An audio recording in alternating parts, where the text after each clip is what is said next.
being reported about your industry, it would be pretty useful, I'd say. That this is like a political bias thing is weird, because it's basically what they're complaining about is just a pro version of the news site that actual members of government use to stay informed, and also wonks. Of course, wonks love it. Dorks. So they saw money being spent on news, not money that was granted or like appropriated or whatever, but just money that government employees were spending. And they claimed that Politico was basically getting subsidies or grants, despite selling subscriptions like any other media site.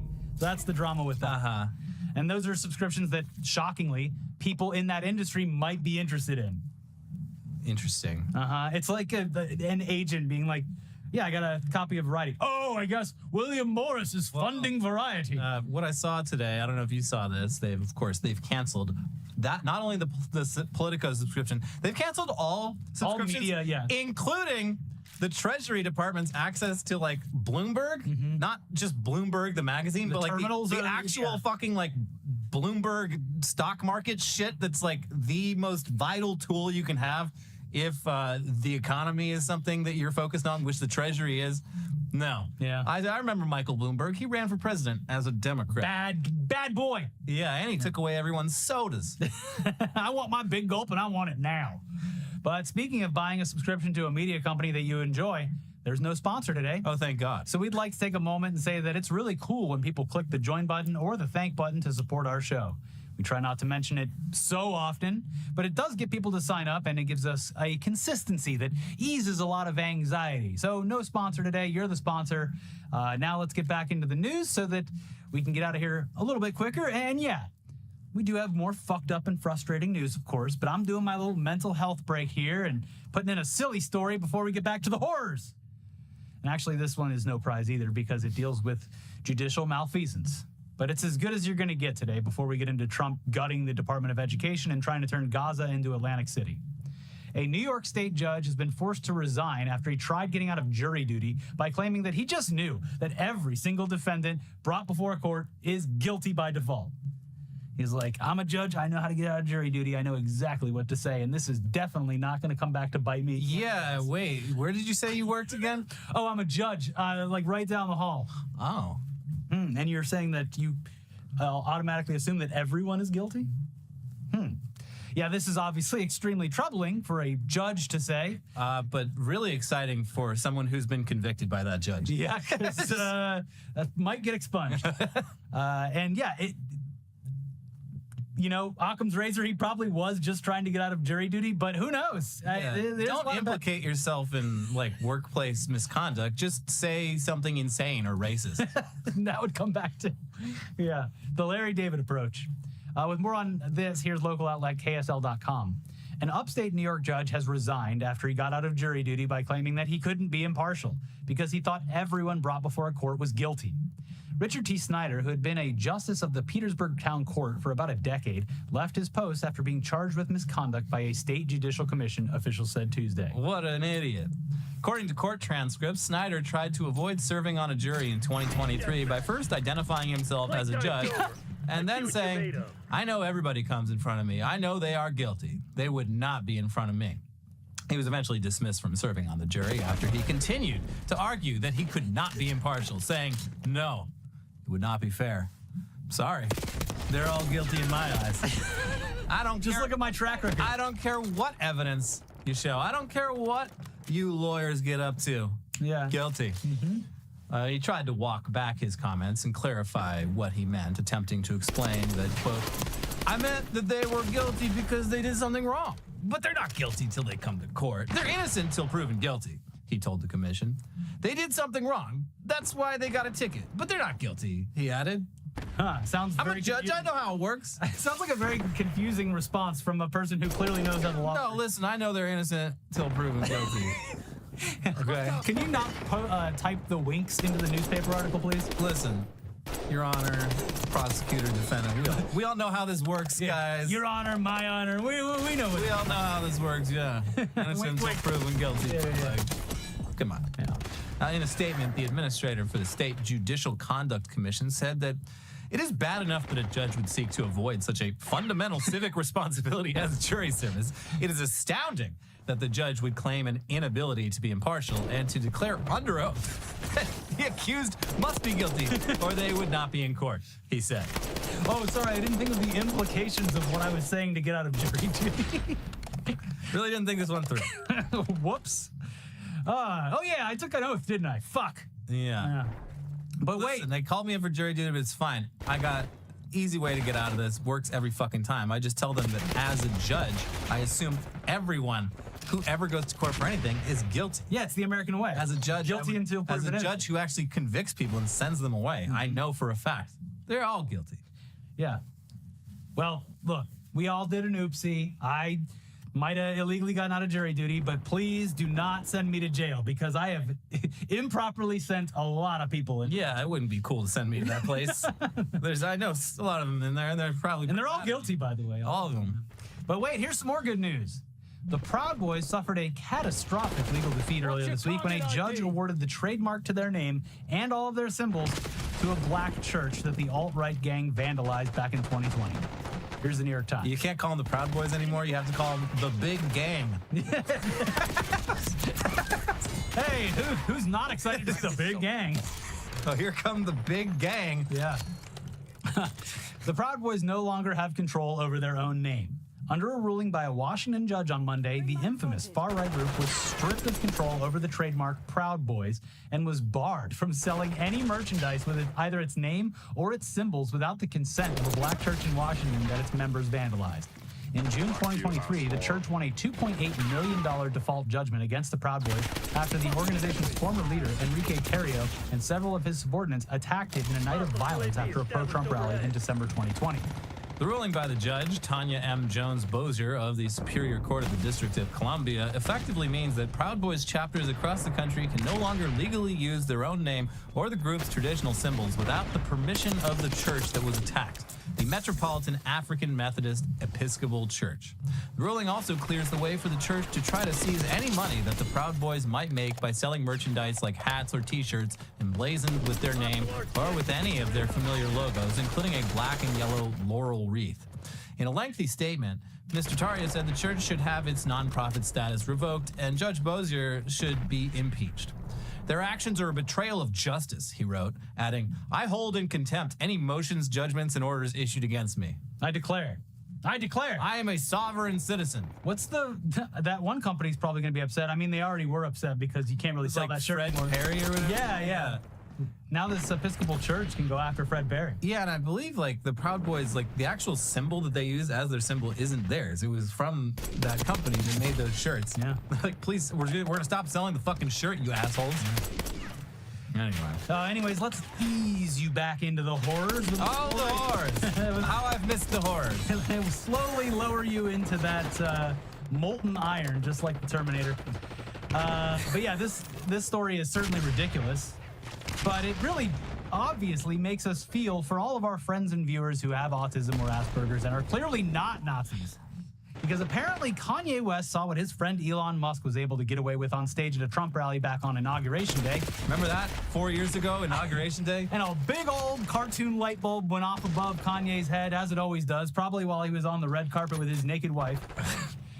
He was escorted out of the Grammys, apparently, at some point. Yeah, you can't just, I mean, listen, she was wearing a dress. It was just like saran wrap, but like, yeah, what do you think was going to happen? Also, gross. Yeah, so a light bulb went off. He saw the full-throated salute, and he's like, bing, I got an idea. He can be a Nazi, too. But it's okay, because Kanye is now, he claims, autistic. Yeah. That's right, folks. Kanye West has officially announced that he's not bipolar like all those pesky medical doctors think. Actually, he is just autistic, and therefore he's free to do... That explains it. That explains all the Nazi stuff for sure, because as we've seen... Same with Elon Musk. As we've seen. Clearly a symptom. Autism makes you a Nazi. It doesn't, obviously. For everyone watching, just to be clear... I'm joking, but, you know, new data comes out every day. Yeah, and since Musk and Kanye said it's true... And then there's no other news organizations that exist. We have to believe it. Yeah, you say you hate Hitler, but like, did you know Hitler was neurodivergent? Now how do you feel? Kind of ableist. Here's CNN with more on this. I went to this doctor. My wife took me to do that because she said, something about your personality doesn't feel like it's bipolar. I've seen bipolar before. And I've come to find out that it's really a case of autism that I have, Wes said. Wes said the diagnosis has helped him better understand himself. Autism takes you to a Rain Man. Oh my fucking God. Wes said. When people tell you not to do it, you just get on that one point. And that's my problem. When fans tell me to do my album a certain way, I'll do it the opposite way, he added. West referenced his song Can't Tell Me Nothing and people close to him. I haven't taken the medication since I found out that the bipolar wasn't the right diagnosis. Oh, good. On the Download podcast this week. It's finding stuff that doesn't block the creativity. Obviously, that's what I bring to the world. It's worth the ramp up as long as y'all get the creativity. He's autistic, like the Rain Man. Like the movie, you know the movie Rain Man? Yeah. That was an accurate, scientifically accurate portrayal of what autism is for everyone who has it. No. And that's what he's got. And he's going to stop taking all that bipolar medication. Doesn't need it anymore. All he needs is a little bit of nitrous from the dentist. More nitrous, please. From that beefcake dentist of his, and he's got that covered. Yeah. He's paying out the nose for it, but he's got it covered. Nitrous, please. So, great. He's off the meds again and is instead just letting it ride, I guess. Unlocking that creativity. This insane wife of his, that's like crazy to be like married to not just any bipolar man, but Elon Musk and be like, hey, maybe you should get off the meds. Okay. Yeah. And we're not claiming that Kanye doesn't have autism. We're certainly not making fun of him if he does in fact have it. But it's not making folks with autism feel better knowing that a bunch of rich and powerful assholes are using autism as an excuse for their repeatedly awful behavior. Yeah, it's actually a dick move to do that. It's not really how it works. Not at all. No. As everyone has put, because, yeah, we have a few viewers, obviously, and people have pointed out, like, hey, by the way, I'm on the spectrum, and I don't do Nazi salutes or say slurs on a constant basis. We shouldn't let this be normalized. No. There's a lot of people on the autism spectrum who, they don't need that shit in their life. Dare I say, the majority of people. Yeah, we've already got, like, the R word making a really bizarre comeback. We don't need, the autistic community doesn't need this Nazi association. All right, though, now fully to the horrors. Take me. As we mentioned on our most recent video, Trump and his buddy Benjamin Netanyahu seem to have a lot of big ideas about what to do with Gaza. And folks, their plan is quite literally, by definition, ethnic cleansing. Yeah, also, it's only big ideas. And that's what drives me crazy about this. No other ideas. Like, it's like, Gotta do it. Step 1, evict every person in Gaza. Step 5, profit. Yeah. Like, have they even clarified, like, who would own Gaza? Because they're talking. That's the point. Like, the point is to leave it a mystery until it's too late. The point is to say that they're going to invite all of the Palestinians. No, I know that. Beautiful place, but then not actually ever fucking do it. They're talking. Some of the discussion about it has been like it would be like an American like territory or something, and I'm just like, wait, what? Listen, Elliot. The problem is that you're trying to put rationality to this, or trying to think about it in terms where it could legally actually be done, and that's not what they're doing. I don't think there's any way. They're declaring what they're done. They're declaring what they're doing, and then going to attempt to do it and hope that no one stops. That's obviously the goal. Yeah, like you'd think they'd have a better cover story for it because this is they just don't care anymore. They literally don't care anymore because no one has shown any effort to push back against anything so far. Well, not in a significant not in this country, but like these people have, if you are gonna in fact evict like 1 million fucking people, like they have to go somewhere, and none of the countries that Trump seems to assume would just let them in have entertained the idea at all. They're like, first off, fuck no, and also if you do this, all the hard work that the U.S. State Department has put in for the last like 2 decades to make us friends with Israel will be completely undone, and we will revert to like a late 90s, early 2000s situation. Yes, so maybe don't. Not the greatest plan, I don't think, and also fucking clearly horrific for the Palestinian people who are horrific, but also it's been announced that they will be ethnically cleansed from their homeland. Horrific, but nothing new. Yeah, I mean, but again, like at least 1948 had the pretense of a civil war. This doesn't have any fucking pretense. This is just like we're gonna do some ethnic cleansing. I mean, honestly, just because we want to do ethnic cleansing. It really appears like this was the plan the entire time, because if you look at the photographs from Gaza, like they bombed it to the point where it is impossible to rebuild. Demolition. And yeah, there's no beating around the bush. They are talking about forcefully moving millions of people out of their homes and land and into other countries entirely. And this announcement was met with obvious pushback from everyone in the world, except for Israel.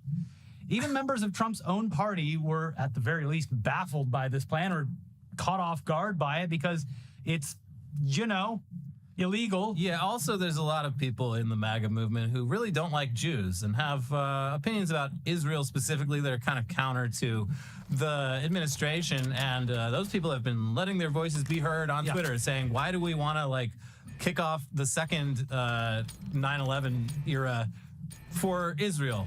Also, just for their benefit. Also, do that. As you'll see from the elected officials, outside of any moral quandaries they may have, it's just why are we spending money on this? Yeah. From a strictly fiscally conservative viewpoint, they're saying, aren't there more important things to focus large amounts of money on? That's what drove me crazy during the last year of Biden's term, was just even if you don't give a fuck about any of this, from purely utilitarian perspective, why are we doing it? Yeah. Why are we fucking putting our rubber stamp on this? Why are we giving them our money? No, this is something that will haunt the United States for decades to come, the same way a lot of other things do. It's awful, and it's awful to have not directly, but live in a country that was responsible for it. Anyways, we should reiterate that pretty much everything Trump has tried to do so far is technically what's illegal, one more crime? which is why so many end up being put on hold by federal judges. All these orders are just immediately going through the motions and getting stopped. And the fact that this is not only morally reprehensible but also illegal doesn't matter at this point because they're just seeing what they can get away with, and now they're doing it on an international scale. Yeah, I forgot to talk about it in the last episode, but Marco Rubio is just the dictator in charge of El Salvador said we could send our convicts down there to go to El Salvadorian prisons, and it's what? So. That's not a thing that. What? How would that work? Not just sending illegal immigrants, just prisons are full up here. I guess you're going to El Salvador. They come up with a lot of it's a really interesting idea. We're going to look into it. Anyway, Republican Senator Josh Hawley said that he doesn't think it's the best use of U.S. resources to spend a bunch of money in Gaza. Thank you, Josh Hawley, I guess. Republican Senator Tom Tillis of North Carolina said, obviously it's not going to happen. I don't know under what circumstance it would even make sense, even for Israel. Now, if Israel's asking for the U.S. to come in and provide some assistance to ensure that Hamas can never do again what they did, I'm in. But us taking over seems like a bit of a stretch.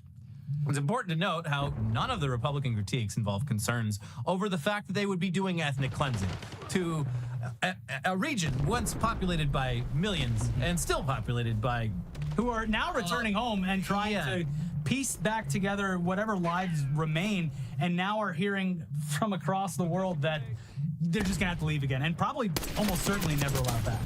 Right. 1948 was not that long ago.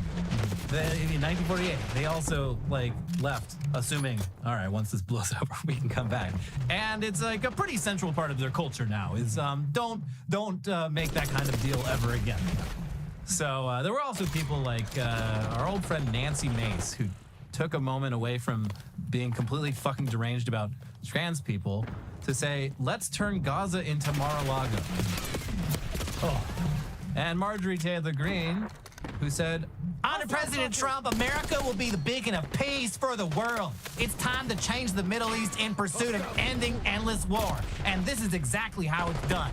That's how you stop endless wars, by giving away someone's land to someone else, cleansing, shoving them into a different country, and you're a person deciding thousands of miles away that people who live in one place no longer live there. I mean, it is a really interesting aspect of this that doesn't get discussed enough, but a lot of people on the pro-Israel side of things think that Arabs are completely interchangeable, even though the Arab region is quite large. Yeah. And they do all speak technically the same language, but in a lot of ways not really. But they're a Lebanese person, a Saudi Arabian They'll person, take them in. they're all the same. Who cares? They can live anywhere. It doesn't matter. Yeah, it's very sickening watching the discussion between Trump and Netanyahu.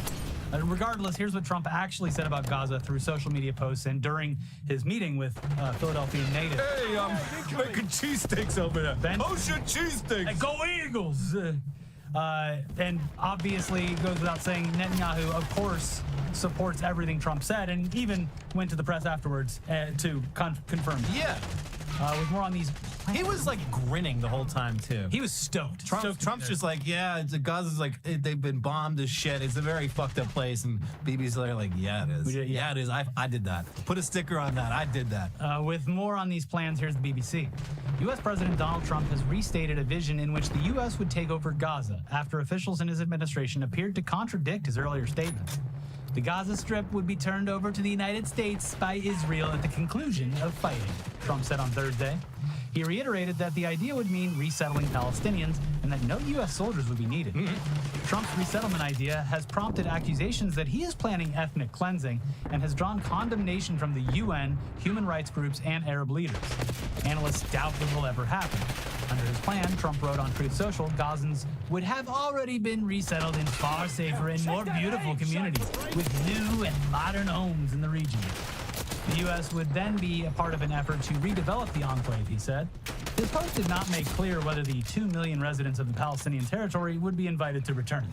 I think the answer is probably no. Yeah, not to spoil how this ends, but they would not be invited to return. It's also like, again, he's a real estate guy. Like, this is literally just like, oh, this fucking slum tenement that I've been sitting on for years. Suddenly, the area is getting gentrified. I need to get these fucking people out. And I'm going to make a bunch of promises. Oh, yeah, I'll get you set up in a new place, but, like, we need to renovate this building. Yeah. But once the renovation's done, you can come right back. This is just like with the resignation letter. It's get out and worry about it later. We're going to take care of you. And they will not. They will not take care of anyone. And it continues. Under international law, attempts to forcibly transfer population from occupied territory are strictly prohibited. White House spokeswoman Carolyn Leavitt said on Wednesday that any displacement would be temporary. I'm winking. Yeah. In his own comments made on the same day, Secretary of State Rubio said the idea was for Gazans to leave the territory for an interim period while debris was cleared and reconstruction took place. They're lying! They're lying to you! These views contradicted Trump's initial comments on the matter. Speaking on Tuesday, when he proposed the development of Gaza into the Riviera of the Middle East, Trump suggested that the displacement of Palestinians would be permanent. Now he's telling the truth. The U.S. will take over the Gaza Strip, and we will do a job with it too, he said on Tuesday during a joint press conference with Israeli Prime Minister Benjamin Netanyahu, who called the idea worth paying attention to. So he's got some pretty wild ideas, huh? I think we should take him at his word. In fact, I'm fully supported. And no U.S. troops needed. We got everything we need. Yeah, we won't need any troops. Joe Biden gave us billions of dollars. We don't need troops. We're just going to go there. All right, come out. Come out. We're taking you to, well, we're not sure where we're taking Egypt. You guys love Egypt, right? Let's go. Yeah, and Egypt, they were like the first because they're like, we know what Trump's fucking thinking here. And just so we're fucking clear, no. The answer is no. We are not in a good state right now. We kind of haven't been in a good state for a while, but we can barely... the shit's barely running right now. Nah, Egypt gets it. Shit's barely running right now with the population we have. Yeah, also, you may remember that because of the whole genocide on the Palestinian people thing, Netanyahu is wanted by the International Criminal Court, the ICC, but that's okay because, ironically enough, just total... Wow, can you believe these two things happened on the same day? President Trump just signed an executive order sanctioning the ICC, accusing the body of improperly targeting the United States and Israel. Here's NBC News with more on that. The order includes both financial sanctions and visa restrictions against unspecified ICC officials and their family members found to have assisted in investigations of U.S. citizens or allies. Last November, the ICC sparked bipartisan backlash in Washington by issuing arrest warrants for Israeli Prime Minister Benjamin Netanyahu, former Israeli Defense Minister Yoav Gallant, and several Hamas leaders simultaneously. The Trump administration order claims this created a shameful moral equivalency. The court said that there was reason to believe that Netanyahu and Gallant used starvation as a method of warfare by restricting humanitarian aid and intentionally targeting civilians in Israel's campaign in Gaza. charges Israeli officials dismissed as false and anti-Semitic. Also, those charges are literally based on like actual statements made by those people on camera. Yeah, and on camera. and humanitarian organizations. Yeah, many of whose members were killed in these airstrikes. But Yoav Gallant, who's a really good guy, actually, there's like a video of him talking about doing like a total war siege on Gaza and saying like there's not going to be any food. Also, very telling that it ends with that it's false, but also it's anti-Semitic for you saying. Of course it is. Yeah. Yeah, you should feel bad. You're doing anti-Semitism by like pointing out the words that we said about what we were going to do and the things we did and how we did those things. Yes. Continues. The signing of the executive order Thursday appeared timed to Netanyahu's visit to Washington, which included an Oval Office meeting Tuesday. The ICC's recent actions against Israel and the United States set a dangerous precedent, directly endangering current and former United States personnel, including active service members of the armed forces, by exposing them to harassment, abuse, and possible arrest, said the text of the executive order. The ICC was designed to be a court of last resort. The fact sheet on the executive order reads, both the United States and Israel maintain robust judiciary systems and should never be subject to the jurisdiction of the ICC. Cool. Again, this is toothless, and it's just Trump doing more PR stunts to flaunt his relationship with people like Netanyahu and show where his alliances are. Yeah. This doesn't mean or do anything. I mean, I am kind of heartened by the fact that no one is taking this seriously. I mean, you should take it seriously because they are definitely signaling their intentions, but again, it's just so fucking outlandish and so I'm taking it very seriously. I believe everything he says at this point because the amount of time spent questioning whether or not he's actually going to fucking do something is time wasted on taking him at his word and trying to do anything to stop him. I mean, like in his last administration, like Jared spent like 4 years coming up with this plan to build like 100-mile long like tunnels connecting like Gaza and the West Bank, and it was like this whole they made a big fucking deal out of it. It's like, no, this is ridiculous. It's completely impractical. No one believes this is actually gonna happen. Well, finally today, it has been a long time coming, but unfortunately it might actually be the end of the Department of Education as we know it, because Trump has apparently already drafted an executive order that will attempt to eliminate the department entirely. Say it, Elliot. It's illegal. You can't do that. Say it. Come on. No, that's illegal. Stop. Here's CNN. Sir, have you no decency? The move would come in two parts, the sources said. The order would direct the Secretary of Education to create a plan to diminish the department through executive action. Trump would also push for Congress to pass legislation to end the department, as those working on the order acknowledged that shuttering the department would require Congress's involvement. The president said Tuesday he wants his Secretary of Education pick, Linda McMahon, to put herself out of a job. I told Linda, I hope you do a great job in putting yourself out of a job. I want her to put herself out of a job. Education department. Take a chair to the face, as they say in your business. Bonk. Dozens of employees at the Education Department were placed on paid administrative leave Friday as part of the Trump administration's larger effort to rid the federal workforce of employees associated with diversity, equity, inclusion, and accessibility efforts. Which I guess is just every federal employee? They're all DEI? How is that? That doesn't make sense. Look at that fucking Texas guy out of here. He has accessibility issues. Oh yeah, Greg Abbott. Greg Abbott, yeah. He's too woke. He is a DEI hunter. He is. Isn't there a white man with legs that can do this job? Come on. On the campaign trail, Trump repeatedly pointed to the department as a sign of federal overreach and tied it to culture war issues. We will drain the government education swamp and stop the abuse of your taxpayer dollars to indoctrinate America's youth with all sorts of things you don't want to have our youth hearing, he said. So, okay, but like, here goes Elliot again saying he can't do it.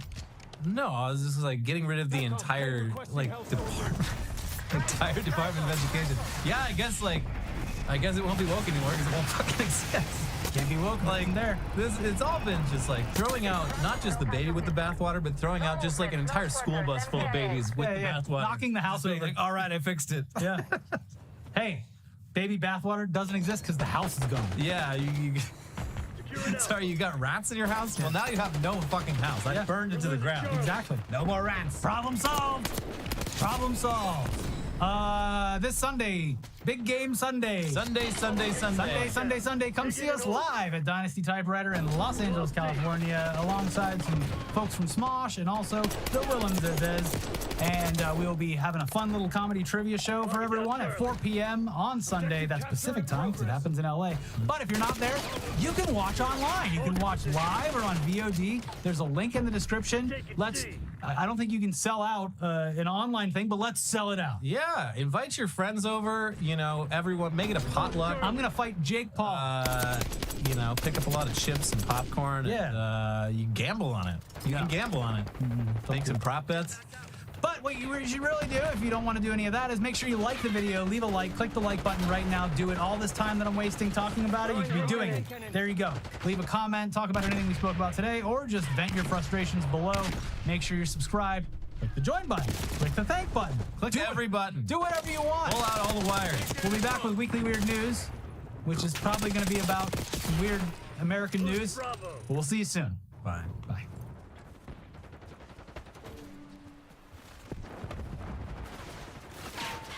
Securing Charlie. Losing B.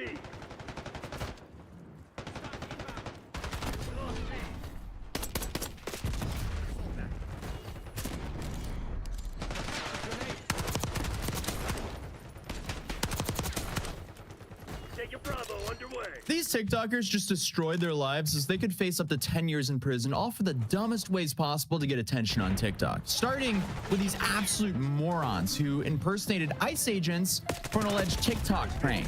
I mean, there are no words for how stupid impersonating a government official is for some simple social media attention. Dudes belong in the Hall of Fame of morons. So this all broke when Temple University in Philadelphia released a message to its community stating this. On February 1st, 2025, just before 10 p.m., 3 individuals were involved in the disruption of a business. Reports indicate that 2 individuals were impersonating U.S. Immigration Enforcement Unit, ICE agents, wearing shirts with police and ICE white lettering. The third individual with the 2 impersonators were recording the interaction. I get they're trying to be edgy with the new president in place and the recent uptick of deportations, but impersonating a federal agent for a TikTok prank will always end terribly. How stupid do you have to be? Where was the upside here? Funny video? But the place doesn't even make sense. Tonight, 2 people are wanted for allegedly impersonating ICE agents on Temple's campus. And Joanne, police say one of those involved is a Temple student. That's right. Philadelphia police, right now, the lead agency on this investigation. 1 student was arrested so far, and there is a newly released surveillance photo of one of the other suspects. Student prank or stunt or social media clicks or whatever it was, police here and at Temple are calling this a serious crime. Yeah, in Pennsylvania, impersonating a federal agent can be up to 2 years in prison. Again, the calculations on the potential upside versus downside here are completely botched. Like, this is an absolute disaster for their life. No joke here. Philadelphia and University police are calling it a crime. And they arrested Temple University senior 22-year-old Aiden Stiegelman for impersonating an immigration and enforcement officer. I mean, he played himself. Dude went from LARPing as the enforcer to getting enforced. It's safe to say he effed around a bit too much and simply found out. And apparently they did this at an on-campus Insomnia Cookies location, which is such a random spot to be doing this as well, because there's no way that's believable. Imagine seeing 2 college kids walking in wearing a garbage knockoff government agency ICE shirt, screaming ICE ICE, and then they have some dude walking behind them with like a Canon 80D or whatever, you know, the full-on vlogging camera. I feel like it would just be one of those moments where it gets silent for a couple seconds and then the chatter just continues. And now the dudes are facing prison time for this. For what? Was impersonating a federal agent really worth it? But they're currently looking for his friend. All right, well, take a look. Here is a newly released surveillance photo of one of the suspects. You can see a black T-shirt. On one side, it says police. On the other side, it says ICE. Right. Okay. Clearly, these guys are just geniuses and are clearly speedrunning the resume gap. Oh, can you explain that resume gap right there? Yeah, that's when I impersonated a federal ICE agent for a TikTok video and went to prison.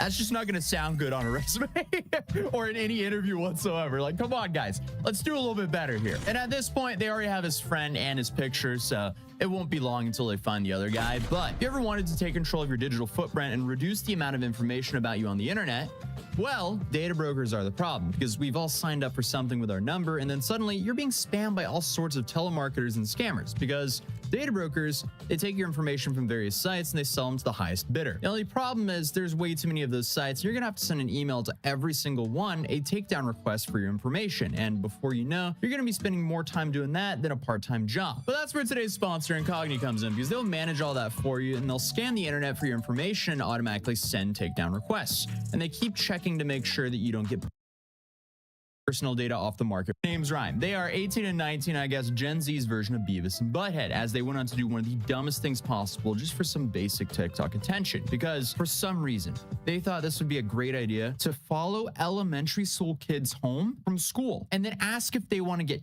kidnapped, all for a TikTok video. How stupid do you have to be? Who sits there and goes, you know what? I know what we're going to do today. We're going to stalk elementary school kids home and asks them if they want to get kidnapped, because that's great TikTok prank content. And this news, it broke from a Facebook post by Kyle Police Department in Texas, where it was stated 2 males were arrested after approaching children and asking if they wanted to be kidnapped. At approximately 3:20 p.m. on Wednesday, January 29th, a 7-year-old and a 9-year-old were walking home from Negley Elementary School when the suspects followed and approached the children. The children immediately contacted their parents, who notified Kyle Police Department. Upon arrival, the suspects told police officers they were repeating a social media prank. Officers subsequently arrested Kane, 19, and Lane, 18, both of Kyle, on charges of terroristic threats. Hayes Consolidated Independent School District officials have been notified of the incident. I mean, this is mind-bogglingly stupid and disgusting by these two guys. Leave kids out of your social media content, especially if they are not in on it. Everything that involves harassing strangers in public for your own content is garbage behavior, especially when it involves kids. And don't get me wrong, the man on the street content, there's nothing inherently wrong with that, as long as you ask for permission to use these people as content for your own videos. Like, there's a big difference between that and one of those man on the street guys who are just like, hey, do you want to be a part of this video? And then they offer them $1 or a mystery box. There's nothing inherently wrong with that, especially when you compare it to literally stalking kids home from school, then yelling, hey kids, do you want to get kidnapped? You played yourself at that point. That is literally a life skill issue. That's not only a content skill issue, that's a life skill issue, buddy. Like, because now they're facing up to 10 years. So Law and Crime dropped an article of the situation, which also gives us the mug shots. And this is where the information is slightly conflicting, because the police alleged the guys were 19 and 18. Meanwhile, Law and Crime is saying it was 19 and 17. I'm gonna believe the police department as of right now, but we'll see. But here the article says a twisted social media prank in which a 19-year-old and 17-year-old from Texas followed elementary school students home from school and asked if they wanted to be kidnapped. It has landed 2 teens behind bars on charges of making terroristic threats. So you have Kane and Lane, who were caught Wednesday after following a 9-year-old and a 7-year-old as they walked home from elementary school. The pair approached the 2 kids and asked if they wanted to be kidnapped as part of a prank for social media. The children immediately contacted their parents, who notified Kyle Police Department, and upon arrival, the suspects told officers they were repeating a social media prank. Sadly, this isn't a new trend. This is just something that one idiot decided to do, and then a bunch of idiots decided to follow suit. And now a bunch of these idiot followers are now facing up to 10 years in prison. But a large creator who's done stuff like this recently is known as Canel, where he would just go to a Walmart and say this. Yo, little kid, what's good, bro? Psst. Can I kidnap you? No. I got Wi-Fi. Yo, look at this. Would you eat one of these? No. Why are you scared? Nah, they're not falling for the Wi-Fi thing anymore. Maybe if I said, I got fried chicken, watermelon, Glock 19. The problem is, like, while that one isn't too bad, like, I still wouldn't want some random stranger to use my kid for content. But at least they were in public and the kid wasn't elementary school age and he didn't come across as scary, at least. Unfortunately, though, it inspires other morons to attempt similar content, which clearly landed this Beavis and Butthead here into Leisha is also a lib, like, for the most part. I really like her commentary, but like, she certainly is I think closer to the Democratic Party than myself. Okay, so for her to provide this blistering criticism, I think is a pretty solid read on how a lot of regular institutional Democrat.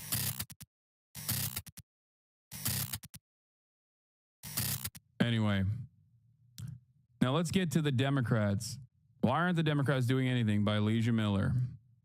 Trump and his cronies, including unelected, deluded, low IQ, ugly, socially awkward, dork billionaire Elon Musk, are stripping people of their rights, placing people in camps, invading our privacy, and gutting the federal government. And to those of you in my comment section saying personal attacks and name-calling undermine my arguments, no, they don't. No, they don't. I can bully Elon Musk and create sound legal arguments at the same time. Watch me. And yes, I'm gonna be saying swears a lot in this episode because I'm mad. The uncensored version is available on my Patreon link below. And in response to this tyranny, this all-out war on democracy, on the very foundations of our country, of the rule of law and of the Constitution, our lawmakers are sending strongly worded letters, tweeting, holding press conferences. I don't know about Hassan, you're playing dumb. It's not about teleporting. It's about scaling up your operations. Scale the logistics of Hassan Productions. That's all I'm asking. I'm still responding. Stop ignoring me. Scale up your operations. That's all we're asking. Okay, I'm going to respond to this the last time, okay?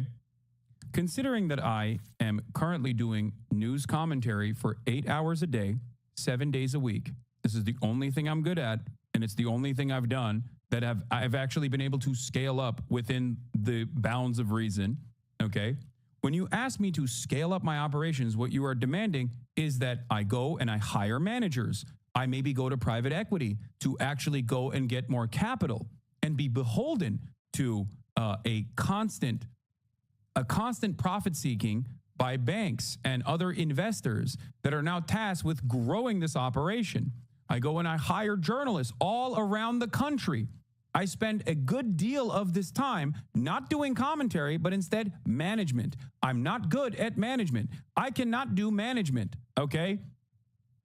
You want me to become a corporation. I'm not good at that. I'm good at this. That is precisely why I do this, okay? Not if you're smart with contract law. What the f are you saying? Shut the f up!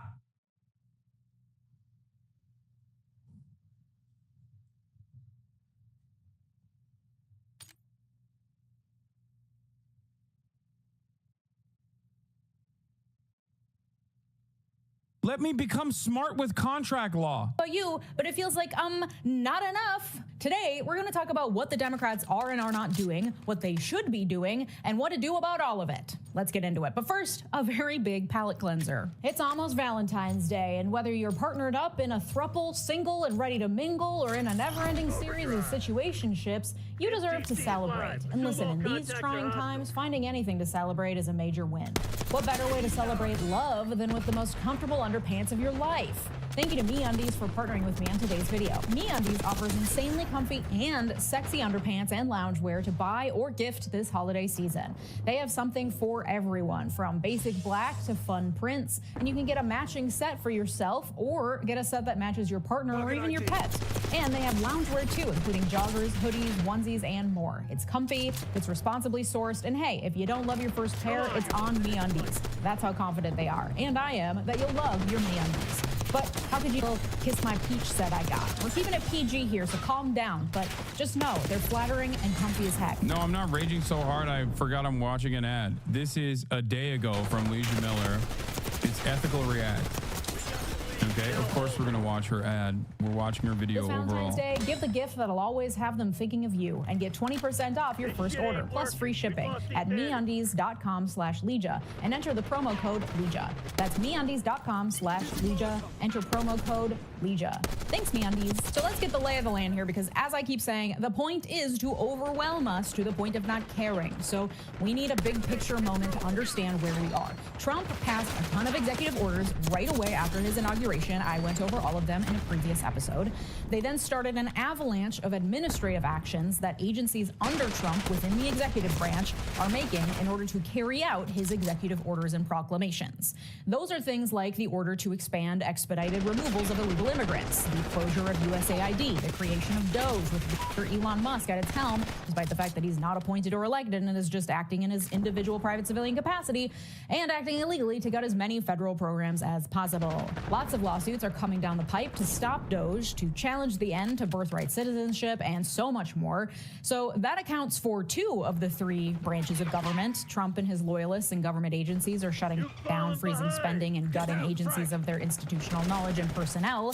Within the executive branch, lawsuits are being filed by state AGs, private citizens, nonprofit orgs, and more, and judges are using their injunction power to stop various of Trump's orders from going into effect until these lawsuits play out. And while it is incredibly tedious and slow, it is that injunction power that is standing in the way of a lot of these things from playing out. So the judicial branch is doing its part in the checks and balances scheme to step in where it can as Trump continues to overreach.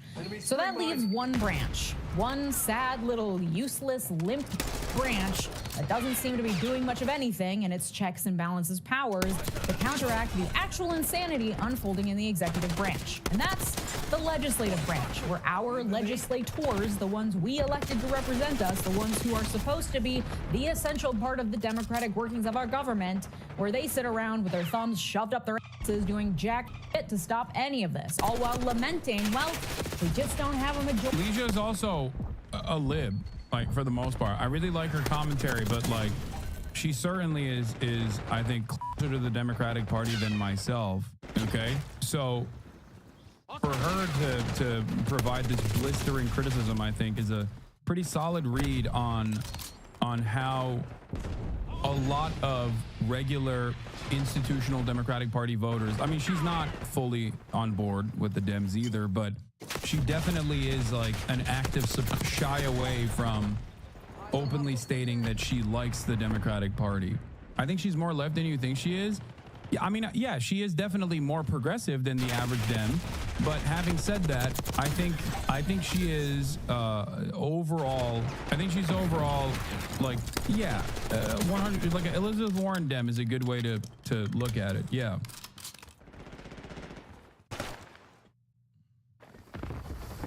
But regardless, her commentary is solid always. Okay. And that's precisely why I rely on her coverage and her commentary on a regular basis. Now, having said that, I think this is a fairly decent assessment on even people that are, you know, on the progressive wing of the Democratic Party, feeling a little angry with the Democratic Party. Oopsie, sorry, guess there's nothing we can do. Or playing lip service to our outrage through strongly worded letters to Marco Rubio or something.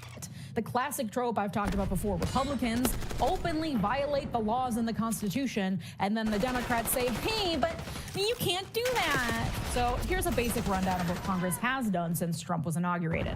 The Senate has confirmed 13 Trump appointees and passed the Laken-Riley Act, the first official law Trump has signed. Laken-Riley was passed with bipartisan support and allows for the complete suspension. This was so unimaginably. She's the type of person who thought the January 6th Commission was going to do something. I don't know about all that. Anyway, it doesn't really matter. But the Laken-Riley Act being passed with bipartisan support was so incredibly cruel, so ruthless, so ridiculous. Of due process rights for undocumented immigrants accused of crimes. Not just violent crimes, but also theft, Reminder that we give due process to everyone in this country, at least in theory, meaning notice and an opportunity to be heard by a judge, the right not to be held indefinitely without a trial and forcibly removed from the country. We give that to everyone, including those accused of even the most heinous of crimes in this country. But the Lake and Riley Act, combined with Trump's executive orders declaring an emergency at the border and pausing all immigration, including of refugees and asylum seekers. Yeah, the fact that it had no resistance is so sad and disgusting. No resistance. It's worse than that. There was support. That's what makes it so insane. Support from the Democrats on the basis of something that the Democratic base cares about, which is bipartisanship for the sake of compromise and nothing else.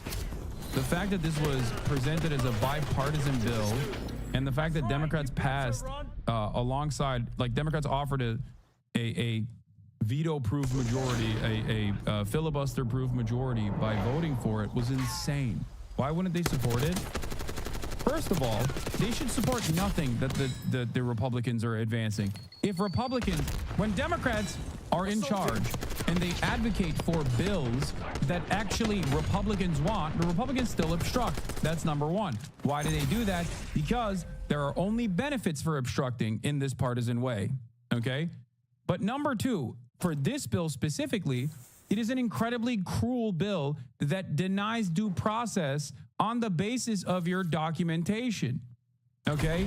If you are suspected as an immigrant, both documented or undocumented, if you're an immigrant and someone suspects you of stealing and detain you permanently and deport you, okay? This is unconstitutional. It is completely unconstitutional.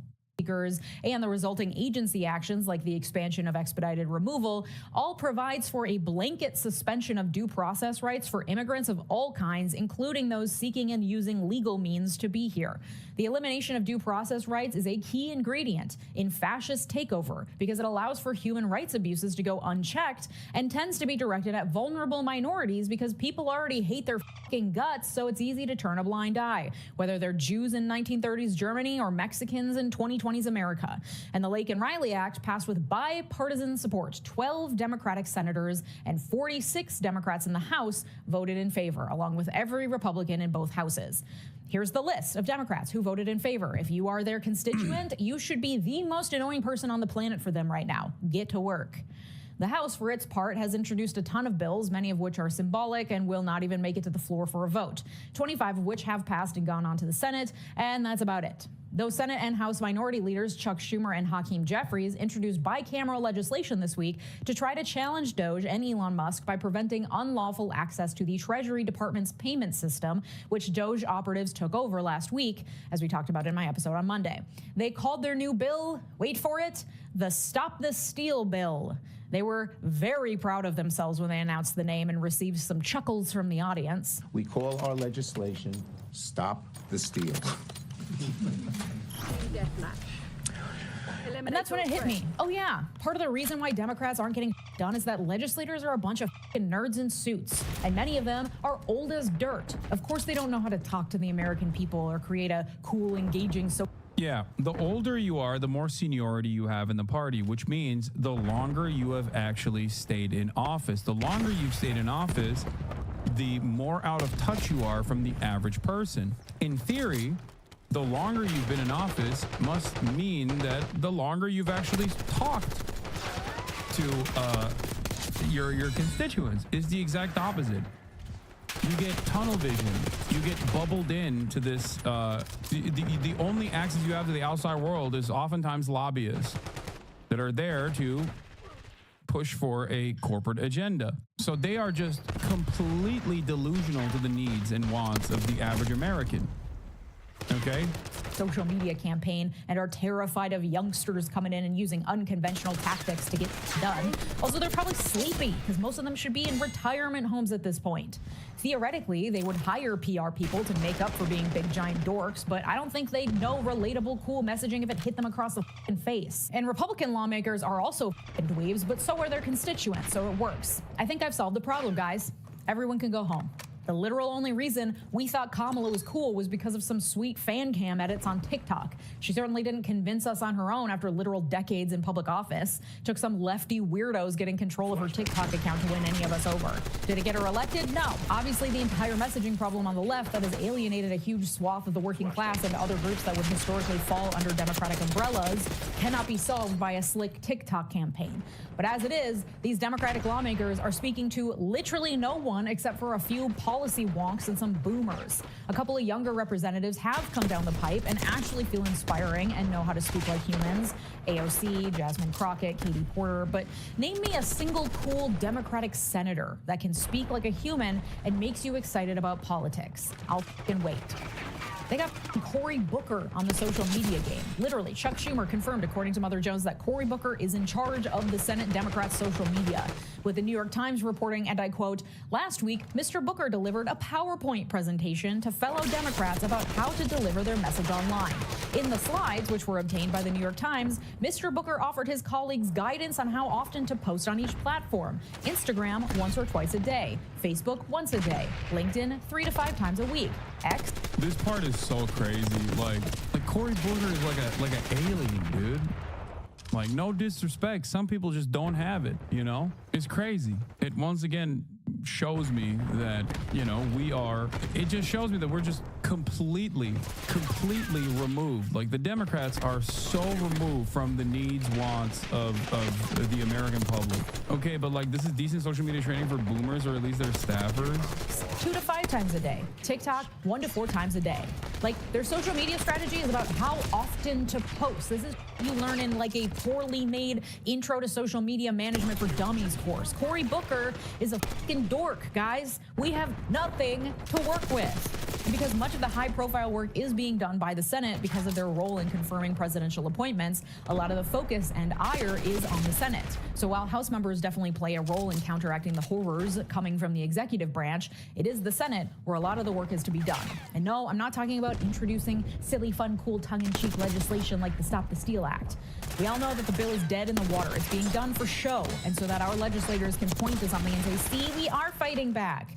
Meanwhile, we're all out here getting fucking annihilated by breaking news story after breaking news story of some new horrific thing Trump and his cronies are doing, while our lawmakers chuckle at sassy names for bills no one will read or pass. Get a grip. I think there's a time and a place for introducing snarky legislation. This is not one of them. This is not business as usual. This is not a simple, well, we'll get them again in 2 years. Yes, the midterms will be important, but we need to actually have a functioning fucking government to hold it. You said the Democrats are marketers.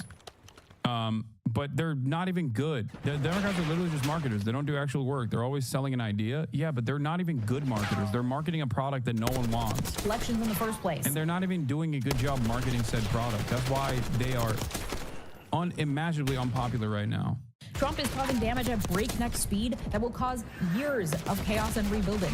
This is mission critical, all hands on deck shit, and our legislators are sitting on their hands, shrugging their shoulders, despite the fact that Trump is following the Project 2025 playbook word for word, line by line, the playbook they've had access to for a year and a half at least, and yet they did apparently nothing to prepare for. I made an episode ringing alarm bells about Project 2025 in September of 2023. Why are they just now starting to realize that, maybe this is pretty bad? Literally just this week, I think they're starting to get the memo, with House Minority Leader Hakeem Jeffries sending out a 10-point plan to counter the hostile takeover of government we're seeing, and even that is pretty weak. One of the 10 points is the Stop the Steal Act I just talked about. They also include calls to increase efforts to communicate with the American people about how awful everything is, with zero concrete advice on how to do so. The only real tangible plan they have at this point is to challenge the appropriations process that they'll go through in March. Remember how the government almost shut down and they kicked the can down the road to keep it open? Well, they kicked the can to March. And because appropriations bills require a larger majority to pass, Democrats will actually have some sway in that process, especially because there are some Republicans that just straight up will never vote in favor of an appropriations bill because they believe the government shouldn't spend any money at all. And until March, I guess the plan is... Yeah, like gift after gift handed to the Democrats. Like ridiculous executive orders that your job is to communicate how ridiculous they are, to get media coverage surrounding it. A group of Republicans that are in the party that refuse to abide by the wishes and the best interests of the party. You have all of these wonderful opportunities to make a big stink, I'm not expecting the Democratic Party to overnight become revolutionary Marxist-Leninists that are trying to build a militant vanguard. Find another way. Okay? Archangel. I'm just saying, be a competent fucking party. Be a competent liberal party. Right now, at this stage, they are not even a competent liberal party. That's crazy. Is tell people things are bad. Even Democratic governors hopped on a call with Chuck Schumer, according to reporting from the New York Times, literally begging him to get the senators to do something to stop the onslaught, suggesting better media and messaging strategies, and lamenting that they, the Democratic governors, are bearing the brunt of angry calls from constituents while also being the ones heading up a lot of the legal battles as well. And old Chucky Schumer was like, well, I can't force anyone to do anything. Plus, Cory Booker's doing a great job with the social media. Pathetic. Okay, so that's the lay of the land. Executive branch, fucked it up. Judicial branch, the one string holding back the worst of the onslaught. Legislative branch, dog. The good news is that at least in theory, the legislative branch is the one most responsive to the people. That's us. And as much as the moneyed interests do control our elected officials, the one thing they fear, probably even more than losing money, is losing, and that their main and all-consuming goal, the thing that they think about with every vote and every public move they make, is re-election. You can start to understand how to leverage that as someone who votes on whether or not they get re-elected. But we can't apply pressure if we don't know what to pressure them to do. So what could Democrats, especially in the Senate, be doing? Well, we know it's not passing legislation. Their minority status and partisan gridlock means that's nearly impossible. I think the first step is obstructing every step of the way, even if it's like seemingly a good thing. Okay? Just obstruct, obstruct, obstruct. Gumming up the appropriations process in March is also something they should definitely be planning for. They absolutely should be hiring better social media managers and talking more publicly about how awful things are. But the real way for Democrats to fight back, to get down and dirty and make the day-to-day passing of bills and Republican tomfoolery slower and more painful, is by wielding the bureaucratic, mundane, day-to-day processes of Senate sessions. 100%. What the organization Indivisible calls procedural hardball. A lot of what I'm about 100%. This is also part of the reason I am completely in agreement with Leisha here. This is also part of the reason why I get really annoyed with like liberal commentators, not Leisha. I'm saying like the liberal naysayers who will regularly just defend the Democratic Party instead of demand that the Democratic Party do more. Okay? Liberals who are tasked with defending the Democratic Party are always playing catch up. And they constantly will yell at people like myself. They'll say, Hassan, you just want like incredible pie in the sky ideas, right? You just want the Democrats to be socialist and radical Marxists or whatever. It's like, no, I'm talking about the minutia, the day-to-day operations, things that are within the realm of Democrats' possibility, things that are entirely in their control, things that they're refusing to do, okay? That's the difference. I understand process. Losing B. And that's why I regularly criticize the Dems when they're in power or out of power for not utilizing the process or claiming that procedural hurdles sometimes undermine their agenda when they can so easily do away with it, like the Senate parliamentarian, for example. Okay, that's it. Those guys don't understand process. They don't know anything. They're just there to fucking defend the Dems, which is weird because even like MSNBC has a better understanding of process and will do a better job of talking about the Democratic Party than the average liberal influencer who is tasked with defending the Democrats with very limited knowledge. That's why they're wrong all the time. What to talk about is from Indivisible's explainer on how Democrats can play that hardball. It's linked in the sources in the description. The day-to-day functions of the Senate include huge amounts of standard protocols, business as usual rules and procedures that provide a veritable treasure trove of opportunities for Democrats to take actions that will provoke. This is why I love David Dayen's work initially at the American Prospect. David Dayen put out like a 150-point plan on what the Dems could do with executive orders. Like how far the Dems could take it. You know, wait, what just happened? My chat broke. Something that I regularly pointed to as far as like what the Biden administration can do, right? Of course, they didn't really do it. Yeah, they had an executive action. They had an executive action tracker. Like this is boring process shit, okay? Out of 111 actions, there are 23 yes, 19 partial, 6 no, and 1 no longer applicable. Like there are plenty of people who are very progressive that urge the Democrats to do the right thing for free. They're putting this out there, okay? They're putting this out there for free. If the Dems would follow through on any number of these different suggestions, they would be infinitely more popular. Time-consuming, incredibly boring procedural actions that will eat up valuable floor time and make the process of getting anything done absolute hell for Republicans. Republicans are trying to get federal employees to quit by making their jobs a living hell. Democrats can do the same to Republicans on the floor of the Senate. Specifically, there are 3 tactics laid out in that indivisible explainer that senators could take. Number 1 is simple blanket opposition. Every nominee, every resolution, every yes-no vote that furthers Trump's agenda, it's a no. Even if the nominee seems like a reasonable Republican, they are still being put in place as a Trump loyalist. It's a no. Democrats have been voting yes on certain nominees, and there needs to be consensus among the entire Democratic caucus that it's a no vote every single time. Taking this a step further, there are ways for Democrats in their individual committee roles to muck up the process further. Democratic Senator Brian Schatz of Hawaii is doing just that. He's on the Foreign Relations Committee, and in response to the shuttering of USAID, he's placed a blanket hold on all of Trump's State Department nominees. Marco Rubio has... Repeating exactly what you said, yes, because she's correct, and so am I. And this is... You know what this video is? It's 22 minutes of Leisha saying Democrats should behave like Republicans when it comes to playing politics. Okay, that's it. That is the message that I have had as well. Republicans play politics all the time. They play hardball all the time. They do it very successfully. Okay, Democrats don't. They're constantly seeking out bipartisan compromise for no reason other than the concept of bipartisan compromise being a virtue in and of itself. That's it. There are no tangible policy goals attached to it. They just simply do compromise for the sake of compromise alone. It is ridiculous. Has already been confirmed as Secretary of State, but every official below him, from his deputy to major ambassadorships, have not yet been confirmed. By placing a blanket hold, Schatz isn't completely blocking the confirmation process, but it requires Republicans to jump through a number of additional procedural hoops and waste valuable floor time to get any new person confirmed. It slows down the process, and that valuable additional time gives all of us a chance to breathe and a chance to respond and react to each new thing instead of it being a constant onslaught. Blanket opposition combined with tactics like blanket holds will show a united front within the Democratic caucus and will help to slow Republican actions even if they can't stop them completely. Next tactic is weaponizing quorum calls. Technically, according to the Constitution, the Senate cannot conduct business unless there is a quorum present, meaning a majority, meaning 51 senators. However, in reality, there is hardly ever a quorum actually present, but typical Senate decorum, the friendly thing to do, is for senators to not ask if a quorum is present before conducting official business, because if it is officially established that a quorum is not present, the work of the Senate grinds to a halt.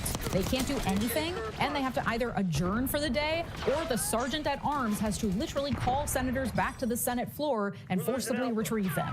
What's fun is that any senator can call for a quorum check at any time. Calling for a quorum check forces the clerk to do a roll call of all 100 senators out loud. If the roll call is finished and a quorum is not met, the Senate cannot proceed. So Democratic senators can call for quorum checks, forcing Republicans to prove they have a quorum anytime they try to do anything. They can also stage a walkout, assuming that there are some Republicans. How can you stop Elon? Okay. There are a number of different committees that Democrats sit on. They can use those committees to open up investigations into Elon Musk. Republicans have done this for infinitely sillier shit.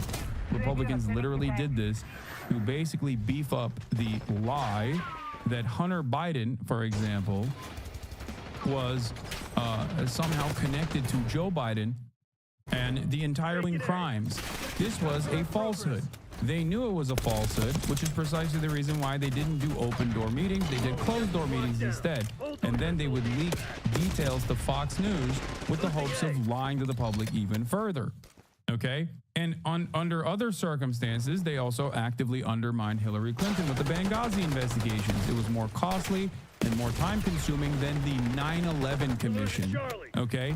That's how much they actually spent time on Benghazi, making it seem as though Hillary Clinton deliberately murdered like 7 fucking diplomats or whatever in Benghazi, if you remember.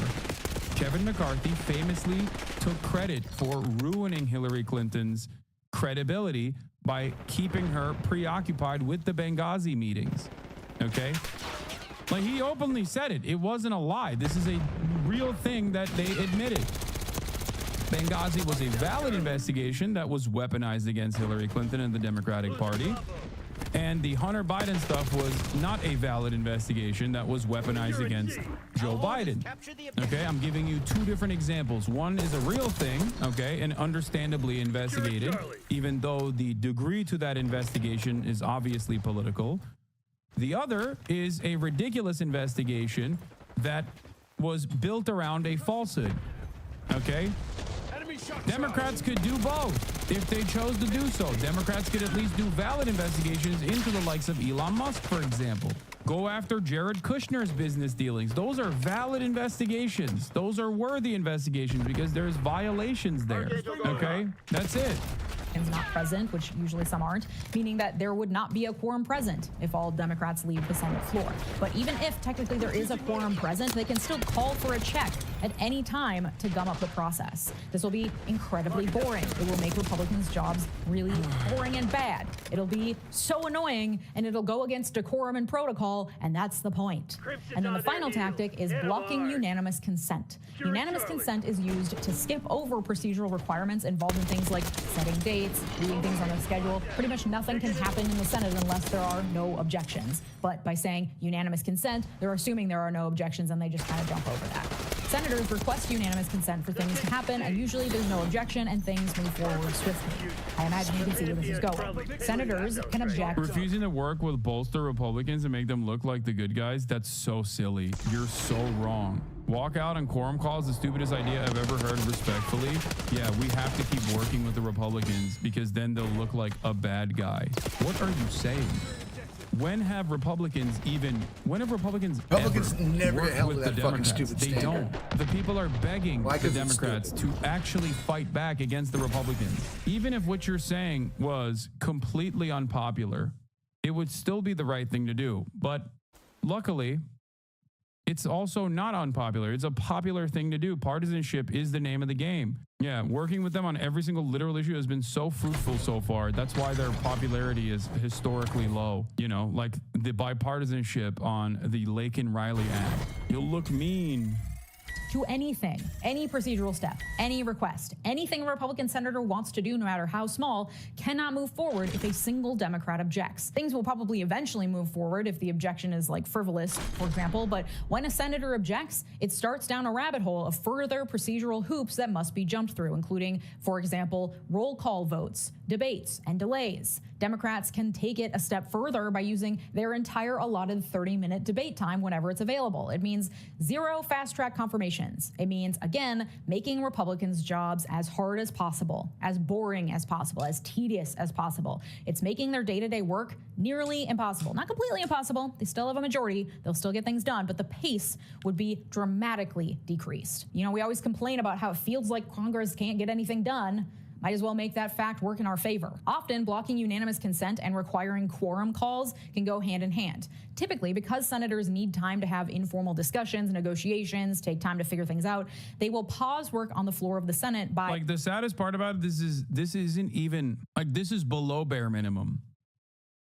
Like, that's what's so crazy about it. It's below bare minimum. Like, this is what you should be doing already, and then we should get mad at the fact that you're not doing more of it. Okay, procedural hurdles and obstruction across the board is literally not even expecting the Democrats to do their jobs. Is to expect the Democrats to do less than what their job is. Politics. A competent party on top of that would be trying to find bipartisan compromise in areas that actually suit the Democratic agenda. What are your thoughts on Asmongold talking about you promoting a terrorist propaganda clip? I don't know the story.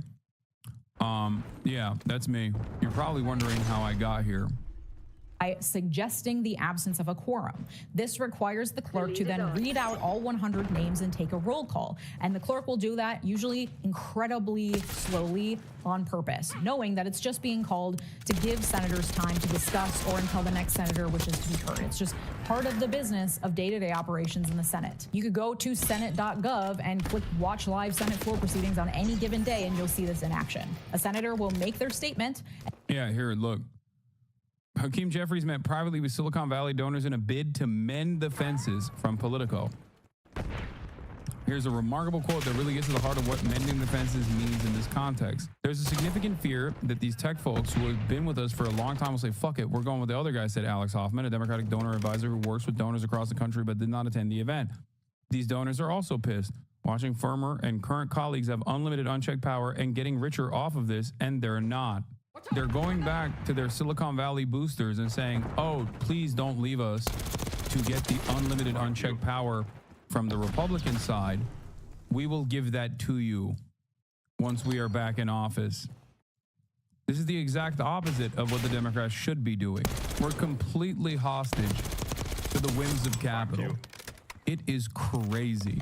And then suggest the absence of a quorum when they're done. That's By the way, if you're wondering why they don't routinely shit on billionaires and become like a true populist, left populist party, that's the reason. Democrats could so easily turn around and behave at least like social democrats, right? I'm not expecting revolutionary Marxist principles out of nowhere, okay? Just simply like a competent social democratic party that cares about expanding the existing welfare state and protecting areas that the Republicans are attacking, that will use left populism as a message, okay? Ironically enough, people are sometimes confused when I say stuff like this. They're confused and think I am also a social democrat. I always maintain the position that I am perfectly comfortable and have social democracy in the interim, given how devastating American capitalism looks like and given how limited the American left actually is in this country, where people have an inherently reactionary attitude towards any sort of socialist initiative. It's the Bernie method. If you listen to Bernie Sanders, while he simultaneously says that he is a democratic socialist or an anti-capitalist, his advocacy revolves around social democratic principles for the most part. The reason for that is because he is trying to do as much harm reduction as he possibly can. That's it. And even then, he is treated like a radical. Normal. The clerk will start calling names, but then when the next senator stands up and is ready to speak, they will request unanimous consent to end the quorum call. It will be granted, the senator will speak, and then they'll suggest the absence of a quorum again, and the clerk will once again start very slowly reading off the names. Anytime that unanimous consent is requested so a senator can speak, any Democrat can object, requiring a full roll call vote on whether or not to move forward. So they'd object to the senator asking for an end to the quorum call, triggering a full vote tally on whether or not to end the quorum call, which would require listing off every senator and taking their vote. And then if it's not unanimous, there could be a debate that follows. It could eventually lead to allowing the quorum call to finish, showing an absence of a quorum, grinding Senate work to a halt. Like, it would be so stupid and so boring. And they can just do that over and over and over.